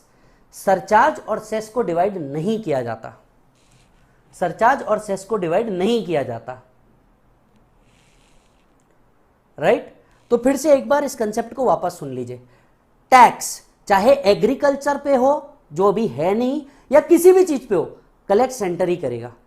Tax divide होगा सेंटर और स्टेट के बीच में, बराबर है? एग्रीकल्चर इनकम पे टैक्स कलेक्ट करने का पावर स्टेट के पास है, पर क्योंकि इनकम टैक्स एक सेंट्रल एक्ट है, ये पूरा का पूरा सेंटर कलेक्ट करता है और ये पूरा का पूरा पैसा centre as it is state को अलॉट कर देगा, कभी भी फ्यूचर में एग्रीकल्चर पे टैक्स आता है तो।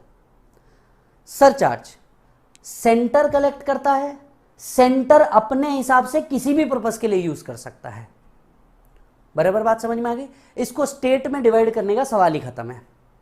सेस सेंटर कलेक्ट करता है, इन शॉर्ट ये जितना भी टैक्स, सरचार्ज और सेस है ये सब सेंटर ही कलेक्ट करता है, किसी भी चीज का टैक्स, किसी भी चीज का सरचार्ज, किसी भी चीज का सेस, ये सेंटर कलेक्ट करता है। और सेंटर कलेक्ट करने के बाद क्या करता है, इसे एप्रोप्रिएट चीजों के लिए यूज करता है। अब जैसे सेस कलेक्ट हुआ, सेस कलेक्ट हुआ तो ये हेल्थ और एजुकेशन पर्पस के लिए यूज होगा, ये स्टेट में डिवाइड नहीं करते, इसको सेंटर हेल्थ और एजुकेशन के लिए क्या करता है, यूज करता है। अब जैसे मिड डे मील स्कीम है, तो mid day meal scheme centre खुद भी रखता है और स्टेट को भी देखता है, तो ये सब फाइनेंस कमीशन का पार्ट बनता है या प्रेसिडेंट का पार्ट बनता है, वो डिसाइड करते हैं। बट अगर जैसे कोई पॉलिसी, जैसे हेल्थ पॉलिसी सेंटर की है, तो वो फिर स्टेट के बीच में डिवाइड नहीं करता, वो खुद ही इस पॉलिसी को हैंडल करता है।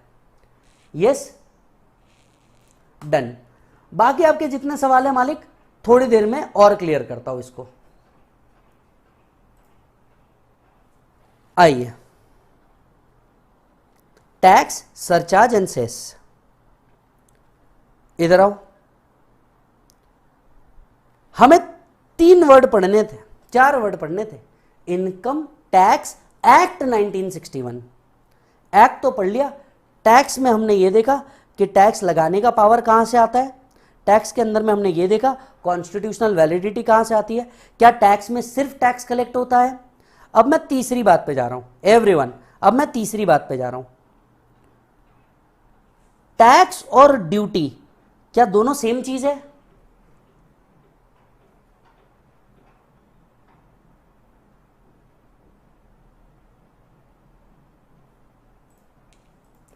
टैक्स और ड्यूटी दोनों सेम चीज है? से यस।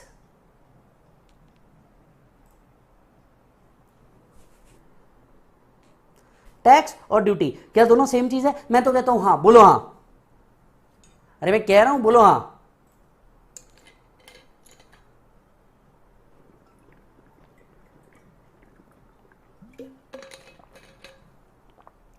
क्या ये दोनों सेम चीज नहीं है?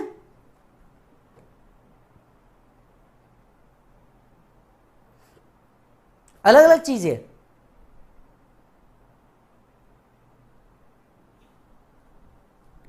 बिल्कुल अलग अलग चीज है। Duty is on goods, whereas tax is on other than goods. For example, income or services. It is a more wide term. It is a narrow term. Duty दो ही है, कस्टम, एक्साइज, जिसमें से भी एक्साइज खत्म हो गया, सिर्फ custom रहा है। कस्टम्स या जहां पे भी वर्ड ड्यूटी यूज होता है, यहां पे सब्जेक्ट मैटर क्या होता है? गुड्स, कि गुड्स पे लगने वाली एक टैक्स, इसको हम कहते हैं ड्यूटी। लेकिन जो गुड्स पे ना लग के अदर कैरेक्टरिस्टिक पे लगती है, जैसे इनकम पे लगती है, सर्विसेज पे लगती है, तो हम टैक्स वर्ड यूज करते हैं। हम क्या वर्ड यूज करते हैं? टैक्स वर्ड यूज करते हैं। अब अगर आप देखोगे goods and service tax, GST, तो जीएसटी में गुड्स भी आ गए और सर्विसेज भी आ गई। ऐसे केस में हमने उसको वर्ड यूज किया tax, because it is a more wider term, इसीलिए हमने जीएसटी पे ड्यूटी वर्ड यूज नहीं किया। भले ही उसमें गुड्स भी है और सर्विसेज भी है, तो हमने उस पर मोर वाइडर वर्ड यूज किया tax, right. So tax and duties, duties is purely on goods, जहां पे सब्जेक्ट मैटर ही गुड्स है, वहां पे क्या वर्ड यूज होगा बेटा? ड्यूटी वर्ड होता है। अदरवाइज मोर ब्रॉडर टर्म में क्या वर्ड यूज होता है? टैक्स वर्ड यूज होता है। यस और नो? अच्छा जी सर। सर टैक्स की कॉन्स्टिट्यूशनल वैलिडिटी, टैक्स में क्या क्या आता है? क्या टैक्स और ड्यूटी सेम चीज होती है? नहीं, tax is a more wider terms, duty is a narrow term. So tax is more wider term और हमें टैक्स की ओर देखना होता है। एक और कंसेप्ट पे आते हैं हम, टाइप्स ऑफ टैक्सेस। टैक्सेस के कितने प्रकार होते हैं प्रभु? 2। प्रभु जी 2। पहला डायरेक्ट टैक्स, दूसरा इनडायरेक्ट टैक्स। डायरेक्ट टैक्स और इनडायरेक्ट टैक्स, पहले इन दोनों के बीच में फर्क समझ लेते हैं। Direct tax is paid by person directly, indirect tax collected from another person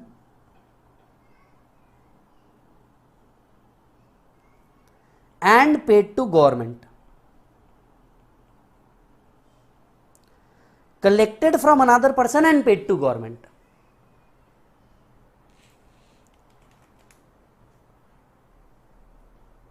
Done?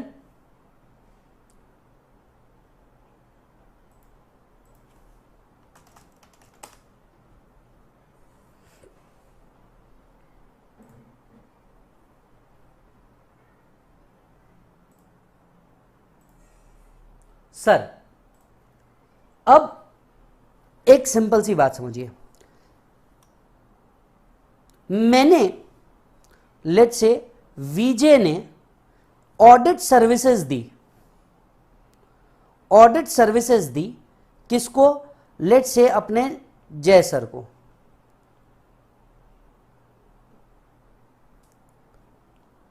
या फिर लेट से रिलायंस इंडस्ट्रीज को। विजय ने ऑडिट सर्विसेज दी रिलायंस इंडस्ट्रीज को।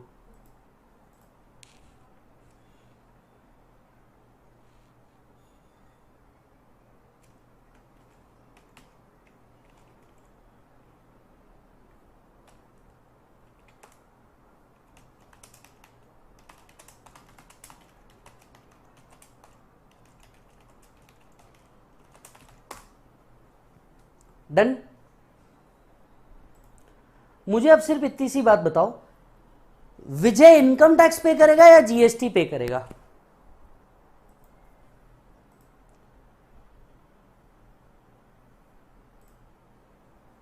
अच्छा, आप में से कई बच्चे हैं जो मुझे ये कह रहे हैं कि सर टैक्स, सरचार्ज और सेस का एग्जाम्पल दो।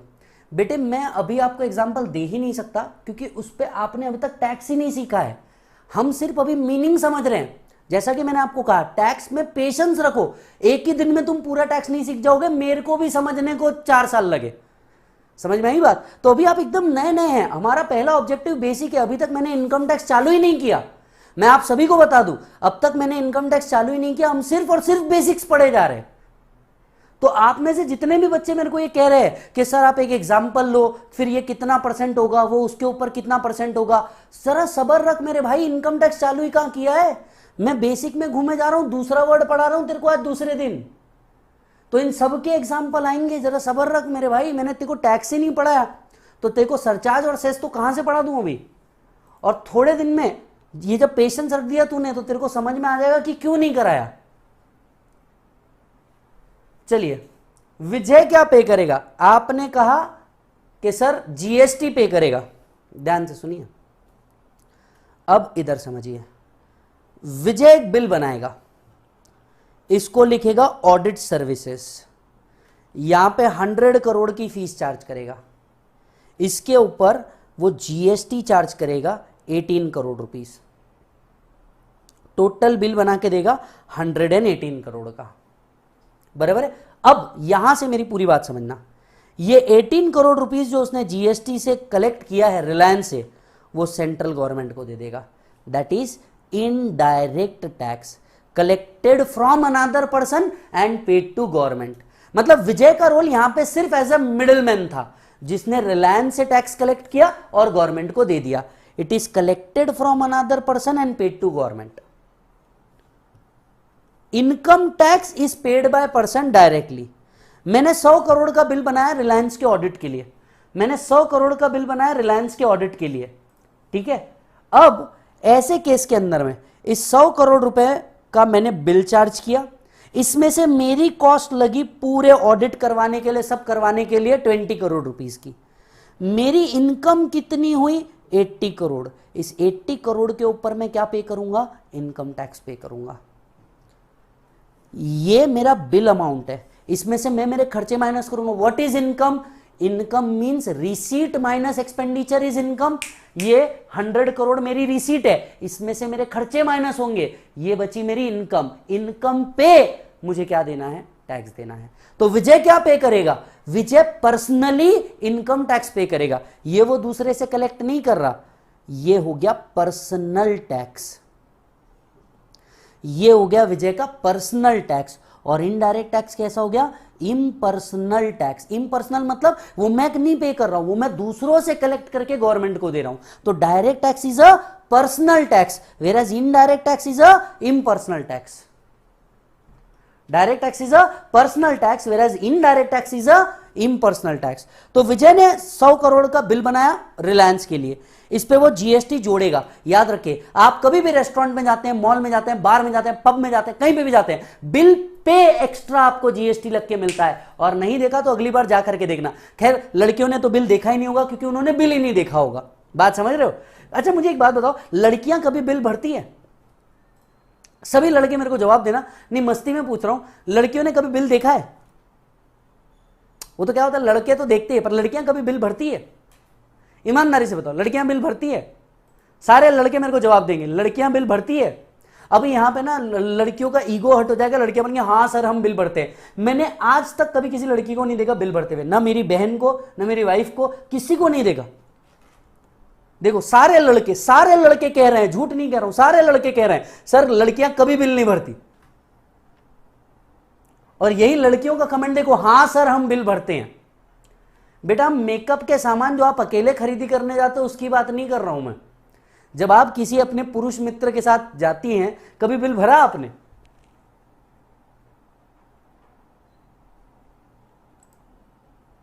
पूरा गांव कह रहा है नहीं सर ये कभी नहीं बिल भरते।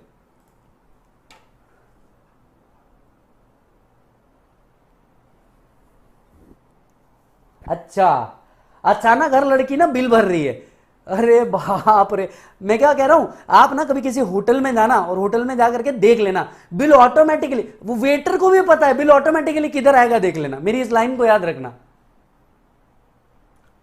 ऑटोमेटिकली इधर आता है। खैर मैंने 100 करोड़ का ऑडिट सर्विसेज का बिल दिया, इसके ऊपर जीएसटी लग के आता है। मैंने टोटल बिल दिया 118 करोड़ का, मैंने रिलायंस से 118 करोड़ कलेक्ट किए। ये 18 करोड़ जो मैंने जीएसटी कलेक्ट किया ये मैं किसको दे दूंगा? गवर्नमेंट को दे दूंगा। ये मैं किसको दे दूंगा? गवर्नमेंट को दे दूंगा। तो ये मेरा पर्सनल हुआ क्या? नहीं, मेरा कुछ नहीं किया, मैंने दूसरे से लिया, मैंने गवर्नमेंट को दे दिया। बात समझी? अब 100 करोड़ का जो मैंने बिल दिया था इसमें से 20 करोड़ मेरी कॉस्ट लगी, इसमें से 20 करोड़ मेरी कॉस्ट लगी। यस, तो सीधा 80 करोड़ मेरी इनकम हुई, रिसीट माइनस एक्सपेंसेस मेरी इनकम हुई। हम पीएनएल में भी क्या कर रहे हैं, ऑल रिसीट्स आर क्रेडिटेड, इसमें से एक्सपेंसेस माइनस करते तब हमारा नेट प्रॉफिट आता। ये 80 करोड़ पे मैं इनकम टैक्स दूंगा, that is personal tax. So direct tax is personal tax, whereas indirect tax is impersonal tax administered by, बताओ बोर्ड का जवाब आप दोगे, एडमिनिस्टर्ड बाय। ये सारी थ्योरी है, आप बात समझ रहे हो, सारी थ्योरी और सारी चीजें आपके मॉड्यूल में लिखी है।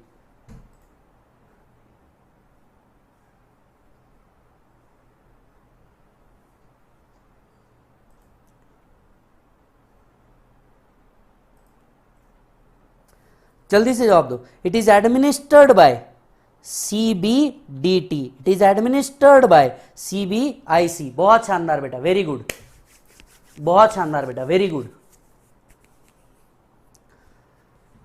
जब बात निकली ही है डायरेक्ट टैक्स और इनडायरेक्ट टैक्सेस की, तो पता कर लेते इनडायरेक्ट टैक्सेस कौन कौन से हैं। एक समय था जब इनडायरेक्ट टैक्सेस कई प्रकार के हुआ करते थे, मैं आपको बताता हूं कौन कौन से। Excise, custom, service tax, VAT, ये 4 अलग अलग तरीके के टैक्स हुआ करते थे।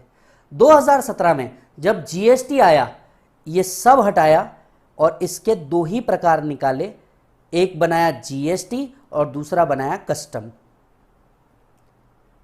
अब ये custom duty whereas goods and service tax होता है। कस्टम ड्यूटी किसके ऊपर लगती है? Import and export. अभी कुछ देर पहले मेरे से एक बच्चा सवाल पूछ रहा था, सर कस्टम और टैक्स में क्या फर्क है? समझ में आया? अगर आप इंपोर्ट एंड एक्सपोर्ट, मैंने कहा ना बेटा पेशेंस रखो, आपके जितने सवाल है उस सबके जवाब है मेरे पास। इंपोर्ट एंड एक्सपोर्ट जब आप करते हो तो आपको कस्टम ड्यूटी लगती है। इंपोर्ट एंड एक्सपोर्ट जब आप करते हो आपको कस्टम ड्यूटी लगती है। आपने इंपोर्ट और एक्सपोर्ट नहीं किया, विद इन इंडिया सेल किया, तो आपको जीएसटी लगता है। क्या लगता है बेटा? जीएसटी लगता है। अच्छा जी sir, that is goods and service tax. अब आते हैं सीबीडीटी। डायरेक्ट टैक्स के कितने एग्जाम्पल थे मैं आपको बताऊं? Estate duty, wealth tax, gift tax, income tax. Direct taxes के 4 प्रकार थे, estate duty, wealth tax, gift tax और इनकम टैक्स। चलिए हिस्ट्री में लेके चलता हूं। हर प्रोविजन की हिस्ट्री में जाओगे ना, देख भाई अपना फंडा क्लियर है, पढ़ो तो हद कर दो वरना प्रोग्राम रद्द कर दो। समझे तो सही कि कितने प्रकार हुआ करते थे, समझे तो सही कि कितने प्रकार हुआ करते थे। तो चलो एक एक देखते हैं। सबसे पहले एस्टेट ड्यूटी, इसकी तो आप हिस्ट्री सुनोगे तो आपको मजा आ जाएगा। धरती पे आया हुआ एक ड्रैकोनियन टैक्स था एस्टेट ड्यूटी। ईमानदारी से अगर भारत के अमीर लोगों को किसी ने गरीब किया है तो वो ये चीज है। ईमानदारी से अगर भारत के अमीर लोगों को गरीब किया है तो वो इसने किया है, एस्टेट ड्यूटी ने। मैं सरप्राइज था कि इतने सालों तक ये ड्यूटी लगती रही पर किसी ने ध्यान नहीं दिया था। खैर, अब ये हो चुका है एबॉलिश। एबॉलिश मतलब इसे हटा दिया गया है। पर हिस्ट्री सुनिए, हमारे देश के टैक्स की हिस्ट्री सुनिए कि एबॉलिश क्यों कर दिया गया और ये टैक्स काहे पे था। पूछो ना सर, काहे पे था?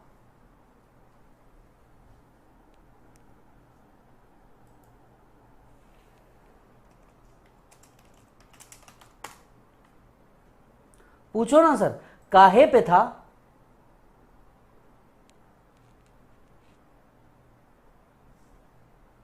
हाँ, ये टैक्स मरने पे टैक्स था। अब आप ये पूछेंगे कि सर कैसी बातें कर, मरने पे कोई टैक्स लगाता है? ये टैक्स एस्टेट ड्यूटी मरने पे था।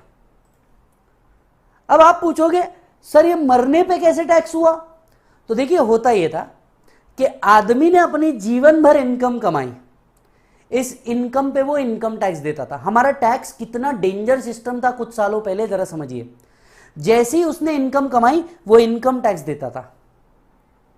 इस इनकम से उसने यॉट खरीदा, एयरक्राफ्ट खरीदा, गोल्ड खरीदा, इस पे वो वेल्थ टैक्स देता था। फिर जीवन में वो मर गया, डेथ हुई। डेथ होने के बाद ये सारा कुछ इनहेरिटेंस में उसके बच्चे के पास जाता था। जब प्रॉपर्टी इनहेरिटेंस में बच्चे के पास जाती थी, डिपार्टमेंट वाले फिर से उस बच्चे के पास पहुंच जाते थे, बोलते थे टैक्स दो। वो कहता था सर किस बात का टैक्स? उन्होंने कहा तुम्हारे पिताजी ने ये प्रॉपर्टी बनाई, इतनी वेल्थ बनाई, ये सारी वेल्थ तुमको एज इट इज मिल गई, इस पर टैक्स दो। सर पर उनने जब कमाया होगा तो इसके ऊपर तो उन्होंने ऑलरेडी दिया होगा ना इनकम टैक्स, फिर बाद में इस वेल्थ पे उनने वेल्थ टैक्स भी दिया होगा। अब ये मेरे को एस्टेट में मिल रहा है तो आप इस पे आकर के एस्टेट मांग रहे हो, एस्टेट इनहेरिटेंस, इसके ऊपर मैं फिर से टैक्स दूं? तो आपको नहीं लग रहा एक ही चीज पे 3 बार टैक्स दिए जा रहे हैं हम लोग?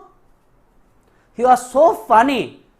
देखिए, इनकम टैक्स उनकी इनकम पे था, फिर उनने इतनी वेल्थ बनाई, उसके ऊपर टैक्स।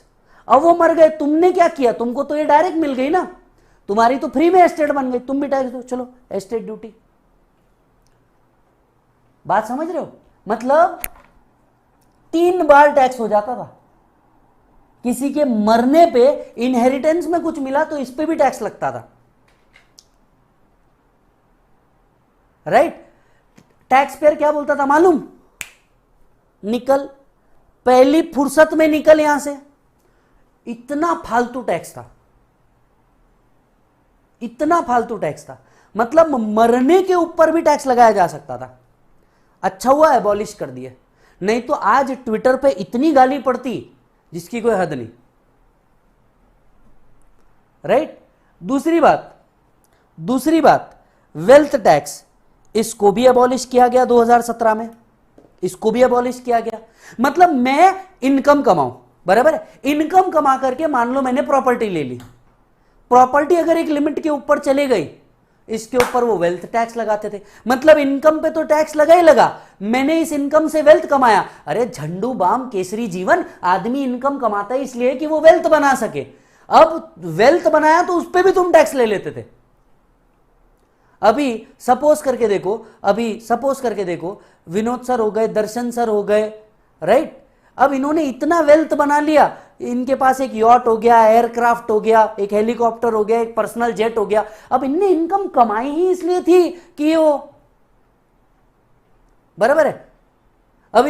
अभी आप समझ करके देखना, अमित सर हो गए, अमित सर ने क्या कर लिया? जैगवार ले ली, बराबर है? अब आप सोच करके देखो, आदमी ने इनकम कमाई इसलिए थी कि वो प्रॉपर्टी ले सके। अब इनकम टैक्स डिपार्टमेंट, इमेजिन करना, इनकम टैक्स डिपार्टमेंट, आपको पता है नहीं पता है अमित सर के बारे में तो जरा पता कर लीजिएगा।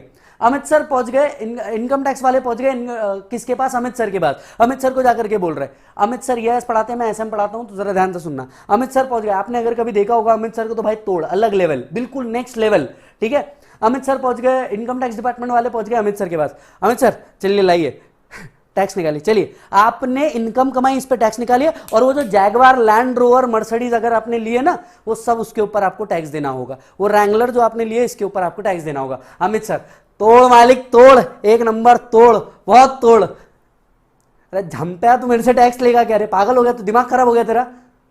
पागल हो गया? दिमाग खराब हो गया तेरा? अबे दिमाग, कॉन्सेप्ट क्लियर कर पहले, तेरे कॉन्सेप्ट क्लियर कर। तेरे को समझ रहा है तू क्या बोल रहा? सर देखिए, आपने इनकम कमाई, इसके ऊपर आप इनकम टैक्स दोगे।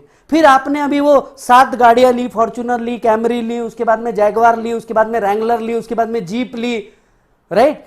और फिर इतनी सारी आपने प्रॉपर्टी ली, तो इसके ऊपर जो है सर आपको वेल्थ टैक्स देना होगा। अरे मां कसम, अरे पागल आदमी वगैरह, इसको समझाओ। अरे तेरा दिमाग खराब है क्या? मैंने ऑलरेडी एक बार टैक्स भर दिया मालिक, दूसरी बार मैं टैक्स काहे को भरेगा? इन द फर्स्ट, अरे तोड़ मालिक कुछ भी हो, एक बार मैंने टैक्स भरा ना, इधर इनकम टैक्स भरा ना, इस इनकम से मैं वेल्थ कंसिडर करूंगा और तुम बोलेंगे ऐसा नहीं होता है जीवन में मालिक, ऐसा नहीं होता। तोड़, इधर आओ, एक कंसेप्ट बताता हूं। मैंने पैसा कमाया, अमित ने पैसा कमाया, अमित ने पैसा कमा करके क्या कर दिया, इस इनकम के ऊपर टैक्स भर दिया। तुमने मेरे से टैक्स कलेक्ट किया कि नहीं किया? हाँ सर हमने टैक्स कलेक्ट कर लिया। अरे मालिक तो मेरी बात सुनो, तोड़ एकदम, मैंने इसके ऊपर टैक्स भर दिया। अब इसी इनकम से मैंने टैक्स लिया, इसी इनकम से मैंने टैक्स लिया, एक नंबर तोड़। अब इससे मैंने जैगवार लिया, मैं इससे जैगवार लू, रैंगलर लू, अरे मैं कुछ भी करूं, मैं जाके नोट उड़ाएगा, मेरे को क्या करने का, मैं नया मोबाइल, मैं तोड़ा, मैं कुछ भी करेगा। अभी तू मेरे से ये इनकम के ऊपर दोबारा टैक्स लेगा, मैं, अरे झंपा पागल हो गया तू? पंटर आदमी, इधर आ, वापस से तू मेरे से टैक्स लेगा क्या अभी इस चीज पे? कान के नीचे बजाऊंगा मैं तेरे। सर देखिए, आप अपशब्द का इस्तेमाल कर रहे हैं। सर आपने इनकम से वेल्थ कमाई, आपकी वेल्थ ऊपर जा रही है तो वेल्थ के ऊपर टैक्स है, इनकम पे हम बात नहीं कर रहे। अरे पंटर आदमी, समझा रहे? इसको मैं उठा के मारेगा। तोड़ मालिक, मेरी बात सुनो, तोड़ एकदम तोड़ बात कर रहे हो तुम, पर मैंने इनकम पे टैक्स भर दिया, मैं फिर से इसके ऊपर मैं वापस से थोड़ी नहीं देगा।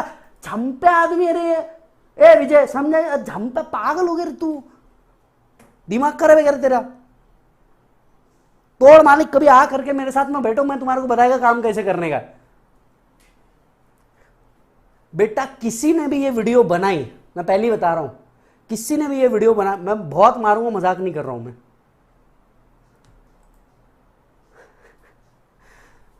अरे मैं ये वीडियो अगर सर के पास पहुंचा ना, सर मेरी बैंड अलग बजाएंगे फोन करके।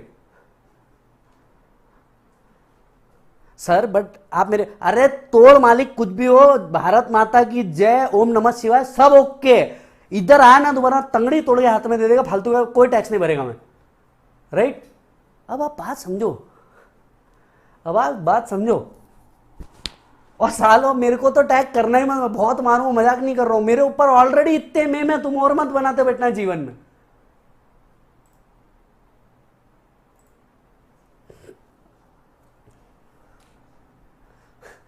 और ईमानदारी से बता रहा हूं भाई, ये वीडियो पहुंचा ना अमित सर के पास, मेरे को इतना मारेंगे ना, फोन करके सेपरेट गाली मारेंगे वो।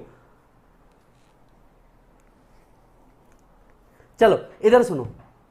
So the point is, wealth tax था 2017 में, भारत सरकार को समझ में आ गया कि कोई अमीर आदमी इसको देगा नहीं, उसको क्या किया, अबॉलिश किया। फिर था गिफ्ट टैक्स, फिर एस्टेट ड्यूटी बहुत पहले अबॉलिश हो गया, गिफ्ट टैक्स ये भी अबॉलिश हो गया। गिफ्ट टैक्स के जो प्रोविजन थे वो इनकम टैक्स में डाल दिए और गिफ्ट टैक्स को अबॉलिश कर दिया।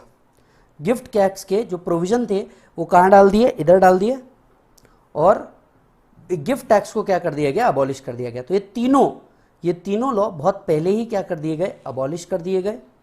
ये तीनों लॉ बहुत पहले ही क्या कर दिए गए, अबॉलिश कर दिए गए। यस, आज सीबीडीटी के पास एक ही बड़ा टैक्स बचा है जिसका नाम है इनकम टैक्स। बात समझ में आई? तो इतने ड्रैकोनियन टैक्स से हम आगे बढ़े। एस्टेट ड्यूटी हुआ करता था, वेल्थ टैक्स हुआ करता था, गिफ्ट टैक्स हुआ करता था, ये सब हट गए। जैसे यहां से एक्साइज, वैट और सर्विस टैक्स हटा, ठीक उसी तरीके से एस्टेट, वेल्थ, गिफ्ट टैक्स सब एबॉलिश हो गया और आज की तारीख में सिर्फ इनकम टैक्स बचा है। आज की तारीख में सिर्फ और सिर्फ इनकम टैक्स बचा है। यस, चलो जी, मजा आया? और अगर मजा आ रहा है तो मेरे को लाइक नहीं दिख रहा है, मैं पहले ही बता रहा हूं। यस, चलो जी।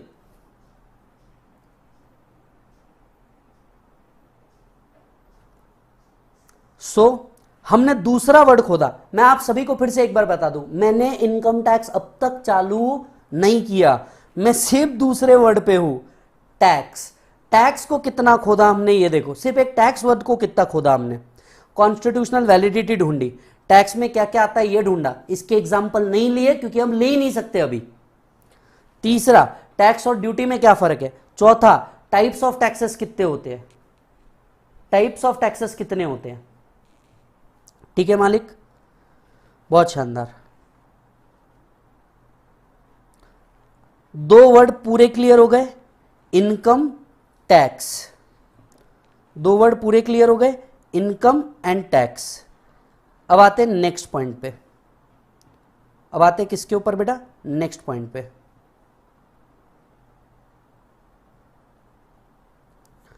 नाइनटीन 1961 तीसरे वर्ड पे आ रहा हूं मैं। इनकम टैक्स का दूसरा दिन, तीसरा वर्ड। अब तक इनकम टैक्स चालू नहीं किया, हम सिर्फ बेसिक पढ़ रहे, हम सिर्फ बेसिक पढ़ रहे। नहीं मतलब मेरी एक बात सुनो, मेरी एक बात सुनो। 2 साल पुराने में कपड़े नहीं पहनता, 2 साल पुरानी में गाड़ी नहीं चलाता, 2 साल पुरानी में घड़ी नहीं पहनता, 2 साल पुरानी। तो 1961 का लॉ मैं 2022 में पढ़ रहा हूं, क्या सेंस बनता है इसका। मैं 2021-22 में पढ़ रहा हूं, क्या सेंस बनता है इसका।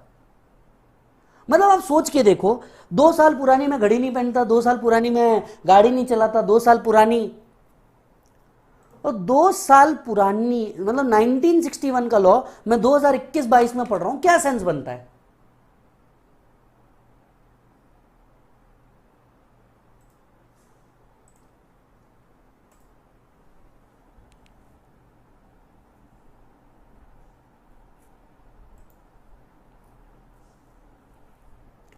बिल्कुल सही जवाब, अमेंडमेंट। 1961 का लॉ।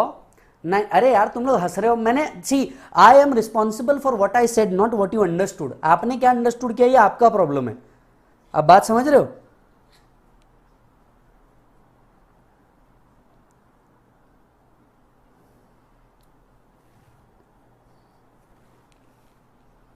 बात समझ रहे हो आप। चलो जल्दी से बताओ क्या होता है मालिक। अमेंडमेंट होता है, अमेंडमेंट होता है। अब अमेंडमेंट वर्ड को तोड़ते, कभी सुना है अमेंडमेंट। 1961 का लॉ हम 2021-22 में पढ़ रहे हैं, क्या लॉजिक है। अमेंडमेंट, लॉ वही है, इसमें बदलाव आते रहते हैं और बदलाव को हम कहते हैं अमेंडमेंट। सर अमेंडमेंट कहां से आते हैं, अमेंडमेंट कहां से आते हैं। Amendment comes majorly from budget.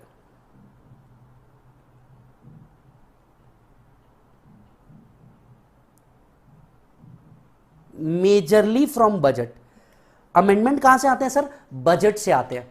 वो होता है ना हर फरवरी में आता है। चलिए मैं आप सभी से कुछ कहना चाहता हूं, जल्दी से मुझे बताइए बजट कौन से एक्ट के हिसाब से प्रिपेयर होता है। बजट कौन से एक्ट के हिसाब से प्रिपेयर होता है।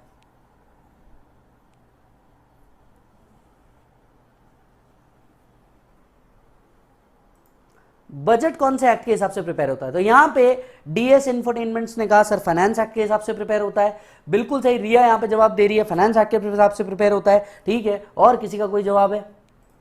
बजट कौन से एक्ट के हिसाब से प्रिपेयर होता है। शिवानी कह रही है फाइनेंस एक्ट के हिसाब से होता है। बाकी कुछ लोग कह रहे हैं एफआरबीएम एक्ट के हिसाब से प्रिपेयर होता है। बजट एक्ट के हिसाब से प्रिपेयर होता है, फाइनेंस एक्ट के हिसाब से प्रिपेयर होता है। जल्दी से बताइए रिजवान। इनकम टैक्स एक्ट के हिसाब से प्रिपेयर होता है। भाई साहब फुल रिस्पेक्ट, फुल रिस्पेक्ट भाई साहब।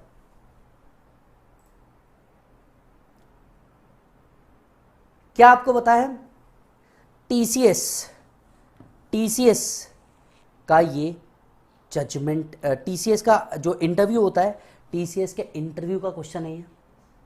यस, मतलब आप सीए होते ही कुछ नहीं होता, इसके बाद भी आपको एग्जाम देनी पड़ती है। कंपनीज की जो एग्जाम होती है वो आपको देनी पड़ती है, और वो एग्जाम बहुत भारी की एग्जाम रहती, रिटर्न एग्जाम रहती है। और रिटर्न एग्जाम के अंदर में मालिक रिटर्न एग्जाम रहती है, रिटर्न एग्जाम के अंदर में आपको चीजें देखनी पड़ती है। So comes majorly from budget. Budget किसके हिसाब से प्रिपेयर होता है? Budget is prepared as per fiscal responsibility and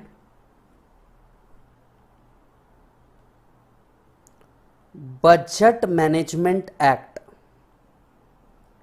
जिसको हम शॉर्ट फॉर्म में कहते हैं FRBM। जिसको भी लगता है फाइनेंस एक्ट, ओ पहले अपनी गेम ऊंची करो। बजट प्रिपेयर होता है fiscal responsibility and budget management act के हिसाब से। ये आपको आपके फाउंडेशन के इकोनॉमिक्स के सिलेबस में भी था, ये आपको आपके फाउंडेशन के इकोनॉमिक्स सिलेबस में भी था। यस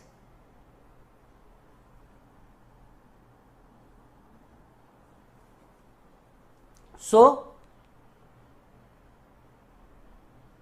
फिस्कल, अच्छा स्क्रीन नहीं दिख रहा है, 2 मिनट रुक जाओ। अब भी लेके आते, तुम्हारे लिए कोई बड़ी बात है मालिक, अब भी स्क्रीन लेकर के आते, 2 मिनट रुको।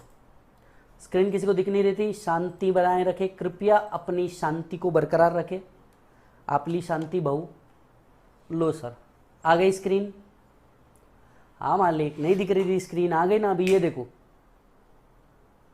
ठीक है। So budget is prepared as per FRBM act, that is fiscal responsibility and budget management act के हिसाब से वो प्रिपेयर होता है। किसके हिसाब से बोलो जल्दी से?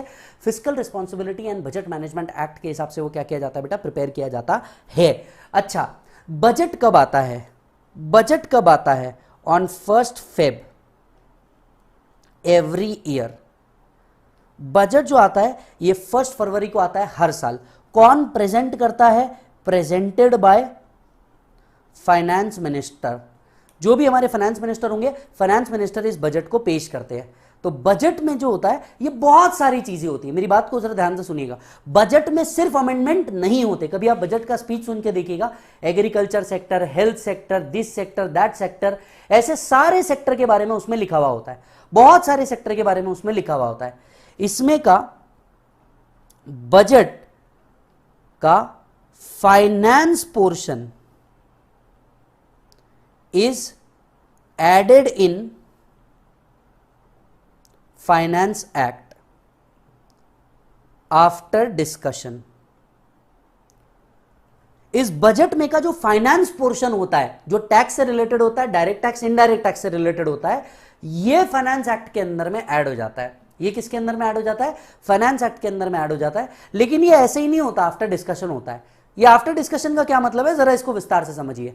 जब फाइनेंस मिनिस्टर 1 फरवरी को आती है, उनके मन में जितनी इंडस्ट्री से सुने हुए, लोगों से सुनी हुई, या जो चेंज करना है या इंप्लीमेंटेशन में कुछ इशू आए हुए, इन सब के तहत होते हैं अमेंडमेंट। यस, लॉ इंप्लीमेंटर से कुछ इंप्लीमेंट आया है, कोई केस लॉ होगा वहां से कुछ आया होगा, ये सारी चीजें अमेंडमेंट के अंदर में आती है। राइट। अब जैसे ही अमेंडमेंट हुआ, ये पूरे सदन के सामने, दैट इज पार्लियामेंट के सामने रखा जाता है। और इसके बाद पार्लियामेंट जब सेशंस में आता है तो इसके ऊपर डिस्कशंस होते हैं। डिस्कशंस होने के बाद कई जगह पे जहां पे अपोजिशन में कुछ सवाल होंगे तो वो पूछे जाते हैं, और फाइनेंस मिनिस्टर को वो क्लियर करना पड़ता है कि ये क्यों लाया, वो क्यों लाया, वो क्यों हटाया, इसको क्यों रखा, ऐसे सारी चीजें उनको क्लियर करनी पड़ती है। और इसके बाद इस पे वोटिंग होकर अप्रूवल होता है। और जैसे अप्रूवल होता है उसके बाद वो फाइनेंस एक्ट को अप्रूवल मिलता है और वो फाइनेंस एक्ट का पार्ट बनता है। यस, वो क्या करता है बेटा? फाइनेंस एक्ट का पार्ट बनता है।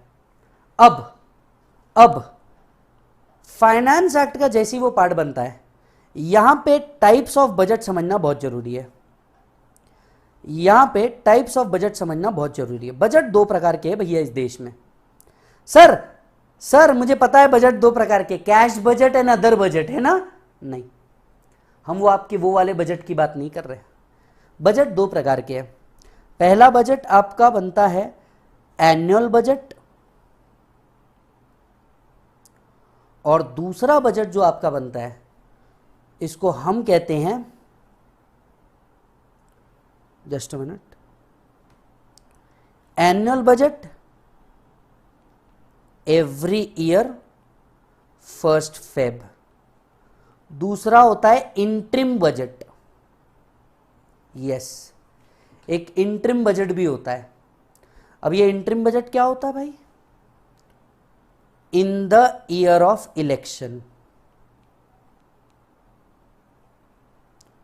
फॉर एग्जाम्पल 2014, 2019, 2024 इन फ्यूचर, इन सालों में इंटरिम बजट आएगा। अब ये इंटरिम बजट क्या होता है? जो जाने वाली सरकार होती है, मैं आप मेरी बात सुनिए, अगर हम 2019 में है सपोज करके चलिए, तो इस साल देश के प्रधानमंत्री का इलेक्शन होना है, बराबर। ये जो इलेक्शन होते हैं, ये इलेक्शन होते हैं अप्रैल और मई के अंदर में। इस इलेक्शन का रिजल्ट आता है जून के अंदर में, बराबर है। अब डिसीजन जो भी आएगा, सपोज करके चलते हैं 2019, पिछली गवर्नमेंट ने 1 फरवरी को बजट लॉन्च कर दिया। ये जो बजट होता है इंटरिम बजट, ये 6 ही महीने के लिए वैलिड होता है। कितने महीने के लिए वैलिड होता है? 6 महीने के लिए। मतलब फरवरी में लाया गया तो फरवरी, मार्च, अप्रैल, मई, जून, जुलाई। जुलाई के अंदर में क्या होता है, आपका जो भी एग्जिस्टिंग गवर्नमेंट आएगी, वोटिंग के बाद जो भी गवर्नमेंट आएगी, वो अपना एक फाइनल बजट बनाएगी। मतलब इंटरिम बजट जो होता है, जिस साल इलेक्शन होता है उस साल आता है। इन शॉर्ट, जिस साल इलेक्शन होते हैं, इस साल 2 बजट बनते हैं। एक बनता है इंटरिम बजट और दूसरा बनता है final budget. Post election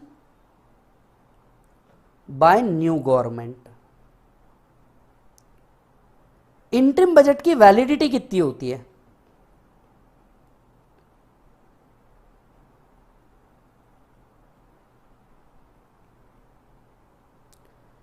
interim budget की वैलिडिटी कितनी होती है? 6 मंथ्स।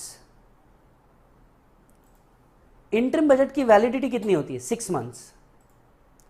तो बजट 2 प्रकार के होते हैं, इंटरिम बजट, फाइनल बजट।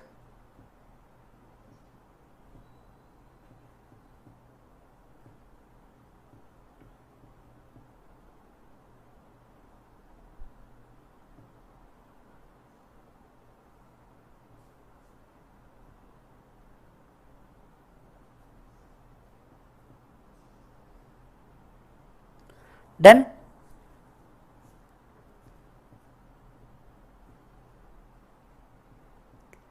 तो इलेक्शन जिस साल होंगे उस साल क्या मिलेगा आपको बेटा? बोलो जल्दी से। इंटरिम बजट मिलेगा। 2024 में अब आपको फ्यूचर में देखने को मिलेगा। बाकी जिस साल इलेक्शन नहीं होता उस साल एनुअल बजट ही होता है। जिस साल इलेक्शन नहीं होता उस साल क्या होता है बेटा? एनुअल बजट ही होता है।